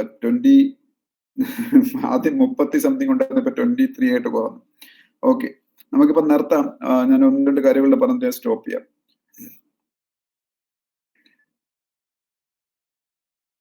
ജമ്മു ആൻഡ് കാശ്മീരിന്റെ ലെഫ്റ്റനന്റ് ഗവർണർ ആരാണ്? ജമ്മു ആൻഡ് കാശ്മീരിന്റെ ലെഫ്റ്റനന്റ് ഗവർണർ മനോജ് സിൻഹയാണ്. ജമ്മു ആൻഡ് കാശ്മീരിന്റെ ലെഫ്റ്റനന്റ് ഗവർണർ, യൂണിയൻ ടെറിട്ടറി ആയതുകൊണ്ടാണ് അതിന് ലെഫ്റ്റനന്റ് ഗവർണർ എന്ന് പറയുന്നത്. മാത്യു പറഞ്ഞത് ശരിയാണ്. മനോജ് സിൻഹയാണ് ജമ്മു ആൻഡ് കാശ്മീരിന്റെ ലെഫ്റ്റനന്റ് ഗവർണർ എന്ന് പറയുന്നത്. ജമ്മു ആൻഡ് കാശ്മീരിന്റെ ലെഫ്റ്റനന്റ് ഗവർണർ. ഓക്കെ, ഇന്ത്യയുടെ പവർ മിനിസ്റ്റർ ആരാണ്? പവർ മിനിസ്റ്റർ ഓഫ് ഇന്ത്യ, നമ്മള് ഇലക്ട്രിസിറ്റി മിനിസ്റ്റർ എന്നൊക്കെ നമ്മൾ കേരളത്തിൽ പറയുന്ന പോലെ പവർ മിനിസ്റ്റർ ഓഫ് ഇന്ത്യ ആരാണ്? RK സിംഗ് ആണ് പവർ മിനിസ്റ്റർ ഓഫ് ഇന്ത്യ. ഇന്ത്യയുടെ പവർ മിനിസ്റ്റർ RK സിംഗ്. അറിഞ്ഞാത്ത എഴുതിക്കോളണം. ഇന്ത്യയുടെ പവർ മിനിസ്റ്റർ RK സിംഗ് ആണ്. RK സിംഗ്. അതുപോലെ NPCI, national payment corporation of India. നിങ്ങൾക്ക് അറിയാമെങ്കിലും അറിഞ്ഞൂടെങ്കിലും നമ്മളുടെ ജീവിതത്തിന് ഒരു ദിവസം ഒരു തവണയെങ്കിലും ടച്ച് ചെയ്യുന്ന ഒരു ഓർഗനൈസേഷനായി NPCI, national payment corporation of India മാറിക്കൊണ്ടിരിക്കുന്നു. അതിന്റെ കാരണം നിങ്ങൾ റുപ്പേ കാർഡ് ATM-ൽ പോയി ചിലപ്പോൾ ഉപയോഗിക്കാറുണ്ടായിരിക്കും, അല്ലെങ്കിൽ ഒരു പോയിന്റ് ഓഫ് സെയിൽ ടെർമിനലിൽ പോയി നിങ്ങൾ റുപ്പേ കാർഡ് ഉപയോഗിക്കാറുണ്ടായിരിക്കും, അല്ലെങ്കിൽ ഗൂഗിൾ പേ അല്ലെങ്കിൽ Paytm പോലുള്ള ആപ്പുകൾ യൂസ് ചെയ്യാറുണ്ടായിരിക്കും. ഇവരെല്ലാവരും പ്രവർത്തിക്കുന്നത് NPCIയുടെ സഹായത്തോടു കൂടിയാണ്. റുപ്പേ ആണെങ്കിലും, അല്ലെങ്കിൽ ഭാരത് QR എന്ന് പറഞ്ഞ QR കോഡ് ആണെങ്കിലും, അല്ലെങ്കിൽ ആധാർ എനേബിൾഡ് പേയ്മെന്റ് സർവീസ് ഇപ്പൊ സ്റ്റാർട്ട് ചെയ്തിട്ടുണ്ട് അത്, അല്ലെങ്കിൽ UPI, യൂണിഫൈഡ് പേയ്മെന്റ്സ് ഇന്റർഫേസ്, അതിന്റെ മുകളിലാണ് ഈ പറഞ്ഞ ഗൂഗിൾ പേയും ഫോൺ പേയും എല്ലാം ആപ്പുകളും പ്രവർത്തിക്കുന്നത്. അപ്പൊ ഇതെല്ലാം വഴി നമ്മളെ ഇന്ത്യക്കാരുടെ ലൈഫിന് ഓരോ ദിവസവും ഒരു തവണയെങ്കിലും ടച്ച് ചെയ്യുന്ന ഒരു ഓർഗനൈസേഷനായി മാറിക്കഴിഞ്ഞു NPCI, national payment corporation of India. NPCI, national payment corporation of ഇന്ത്യയുടെ ഹെഡ്ക്വാർട്ടേഴ്സും ഞാൻ ഈ പറഞ്ഞതുപോലെ മിക്ക ഫിനാൻഷ്യൽ ഇൻസ്റ്റിറ്റ്യൂഷൻസിന്റെ ഹെഡ്ക്വാർട്ടേഴ്സ് മുംബൈ എന്ന് പറയുന്ന പോലെ NPCI, national payment corporation of ഇന്ത്യയുടെ ഹെഡ്ക്വാർട്ടേഴ്സ് മുംബൈയിൽ തന്നെയാണ്. അതിന്റെ ചെയർമാന്റെ പേര് NPCI, national payment corporation of ഇന്ത്യയുടെ MD ആൻഡ് CEO, ചെയർമാൻ അല്ല, ഈ CEO ആൻഡ് മാനേജിംഗ് ഡയറക്ടർ ദിലീപ് അസ്ബെ ആണ്. ദിലീപ് അസ്ബെ, ദിലീപ് അസ്ബെ, ASBE, ദിലീപ് അസ്ബെ, ASBE അറിഞ്ഞിരിക്കുക. ഓക്കെ. പിന്നീട് BBC, British broadcasting corporation, BBC എല്ലാവർക്കും അറിയാം. BBCയുടെ sports personality of the year 2020. എല്ലാ വർഷവും BBC കൊടുക്കുന്ന ഒരു അവാർഡാണ്. എല്ലാ വർഷവും ഞാൻ കറണ്ട് അഫയേഴ്സ് ക്ലാസ്സിൽ പഠിപ്പിക്കാറുണ്ട്. BBC sports personality of the year 2020. BBC sports personality of the year 2020 എന്ന് പറഞ്ഞത് ലൂയിസ് ഹാമിൽട്ടൺ ആണ്. ലൂയിസ് ഹാമിൽട്ടൺ ആരെന്ന് ഞാൻ പറഞ്ഞിട്ട് ആവശ്യമില്ല, ബ്രിട്ടീഷുകാരൻ തന്നെയാണ്. ആരാണെന്ന് എല്ലാവർക്കും അറിയാമല്ലോ. ഫോർമുല 1 F1 റേസിൽ ഇപ്പം നിലവിൽ എതിരാളികളില്ലാതെ മുന്നോട്ട് സഞ്ചരിച്ചു കൊണ്ടിരിക്കുന്ന വലിയ മഹാനായ ഒരു കാർ റേസറാണ് F1 റേസിലെ ലൂയിസ് ഹാമിൽട്ടൺ. മെഴ്സിഡസിന്റെ ഡ്രൈവറാണ് ലൂയിസ് ഹാമിൽട്ടൺ. അദ്ദേഹം ആണ് BBC sports personality of the year 2020. അതുപോലെ ഇന്ത്യയിലെ യൂത്തിന്റെ ഇടയിൽ സ്പോർട്സിൽ അഭിരുചി വളർത്തുന്നതിന് വേണ്ടിയിട്ട്, യൂത്തിന്റെ ഇടയിൽ സ്പോർട്സിൽ ഇൻട്രസ്റ്റ് ഡെവലപ്പ് ചെയ്യുന്നതിന് വേണ്ടിയിട്ട് ഇന്ത്യയുടെ സ്പോർട്സ് മിനിസ്ട്രി നടപ്പാക്കുന്ന ഒരു സ്കീം, ഒരു പ്രോഗ്രാമാണ് ഖേലോ ഇന്ത്യ എന്ന് പറയുന്നത്. ഖേലോ ഇന്ത്യ യൂത്ത് ഗെയിംസ് എന്ന് പറയുന്ന സംഭവമുണ്ട്. ഖേലോ ഇന്ത്യ യൂത്ത് ഗെയിംസ് ഇന്ത്യയിൽ യൂത്തിന്റെ ഇടയിൽ സ്പോർട്സിലുള്ള ഇൻട്രസ്റ്റ് കൂടുതലായിട്ട് ഗ്രോ ചെയ്യിപ്പിക്കുന്നതിനുള്ള ഒരു സംഭവമാണ്. ഓക്കെ. പിന്നീട് നാഷണൽ മാത്തമാറ്റിക്സ് ഡേ 22 ഡിസംബർ. ഞാൻ പറഞ്ഞു ഇന്ന് 3 ഡേയ്സ് ആണ് പ്രധാനമായിട്ട്. 25th ഡിസംബർ വാജ്പേയിയുടെ birthday, good governance day. 23rd December again another prime minister birthday, Charan സിംഗിന്റെ, ഇന്ത്യയിലെ നാഷണൽ ഫാമേഴ്സ് ഡേ. 22nd എന്ന് പറയുന്നത് വീണ്ടും ഇന്ത്യ കണ്ട ഒരു വലിയ മഹാനായ മനുഷ്യന്റെ ബർത്ത്ഡേ, ശ്രീനിവാസൻ രാമാനുജൻ എന്ന് പറയുന്ന ഇന്ത്യ കണ്ട ഏറ്റവും വലിയ മാത്തമാറ്റിക്കൽ ജീനിയസിന്റെ ബർത്ത്ഡേ. അത് 22nd ഡിസംബർ ഇന്ത്യയിൽ നാഷണൽ മാത്തമാറ്റിക്സ് ഡേ ആണ്. ഇന്ത്യയിൽ നാഷണൽ മാത്തമാറ്റിക്സ് ഡേ എന്ന് പറയുന്നത് ശ്രീനിവാസൻ രാമാനുജൻ ഇന്ത്യ കണ്ട ഏറ്റവും വലിയ മാത്തമാറ്റീഷ്യന്റെ birthday, December 22nd national mathematics day. Okay. ഒരുപാട് പേര് പൊഴിഞ്ഞു പോയതുകൊണ്ട് 10 ആവുന്നു. അതുകൊണ്ട് ഞാനിപ്പോ ക്ലാസ് ഇവിടെ സ്റ്റോപ്പ് ചെയ്യാണ്. നെക്സ്റ്റ് ക്ലാസ് നമുക്ക് ഇപ്പം ഇത് ഞാൻ ഇന്ന് കുറെ കാര്യങ്ങൾ പറഞ്ഞിട്ടുണ്ട്. ഡിസംബറിലെ കുറെ കാര്യങ്ങളാണ് ഞാൻ അതിന്റെ ബേസ് ചെയ്താണ് പറഞ്ഞത്. ഇനി സമയം കിട്ടുന്നതനുസരിച്ച് ക്ലാസ് എടുക്കും. ഇന്ന ഡേ എന്ന് എനിക്ക് പറയാൻ പറ്റത്തില്ല, കാരണം പലപ്പോഴും എനിക്ക് ടൈം കിട്ടാറില്ല, അതുകൊണ്ടാണ്. പിന്നെ എനിക്ക് പറയാനുള്ളത്, നിങ്ങൾക്ക് കറണ്ട് അഫയേഴ്സ് ഞാൻ ഡേ ടു ഡേ ബേസിൽ ഞാൻ അപ്ഡേറ്റ് ചെയ്യുന്നുണ്ട് aptitudelive.com. പ്ലീസ് അതൊന്ന് വാച്ച് ചെയ്യുക. 4-5 പോയിന്റ് ഒരു ദിവസം കാണുള്ളൂ. ഏറ്റവും പ്രധാനപ്പെട്ട പോയിന്റുകളായിരിക്കും. ബാക്കി നിങ്ങൾക്ക് മറ്റു ആപ്പുകളിൽ നിന്ന് കിട്ടും. കൂടുതലായിട്ട് ഞാൻ വീണ്ടും അപ്ഡേറ്റ് ചെയ്തിരിക്കുകയാണ്. എല്ലാ ദിവസവും അപ്ഡേറ്റ് ചെയ്യുന്നുണ്ട്, നിങ്ങൾ നോക്കിയാണ്. ഓക്കെ. എല്ലാവർക്കും good night. Okay. Anagha, welcome Anagha. Arya MS, welcome. Arya MS, welcome. Jovia, welcome Jovia. Jithin, Mathew, എല്ലാവർക്കും വെൽക്കം. എല്ലാവർക്കും good night. Achu, good night Achu. Deepak, good night Deepak, good night.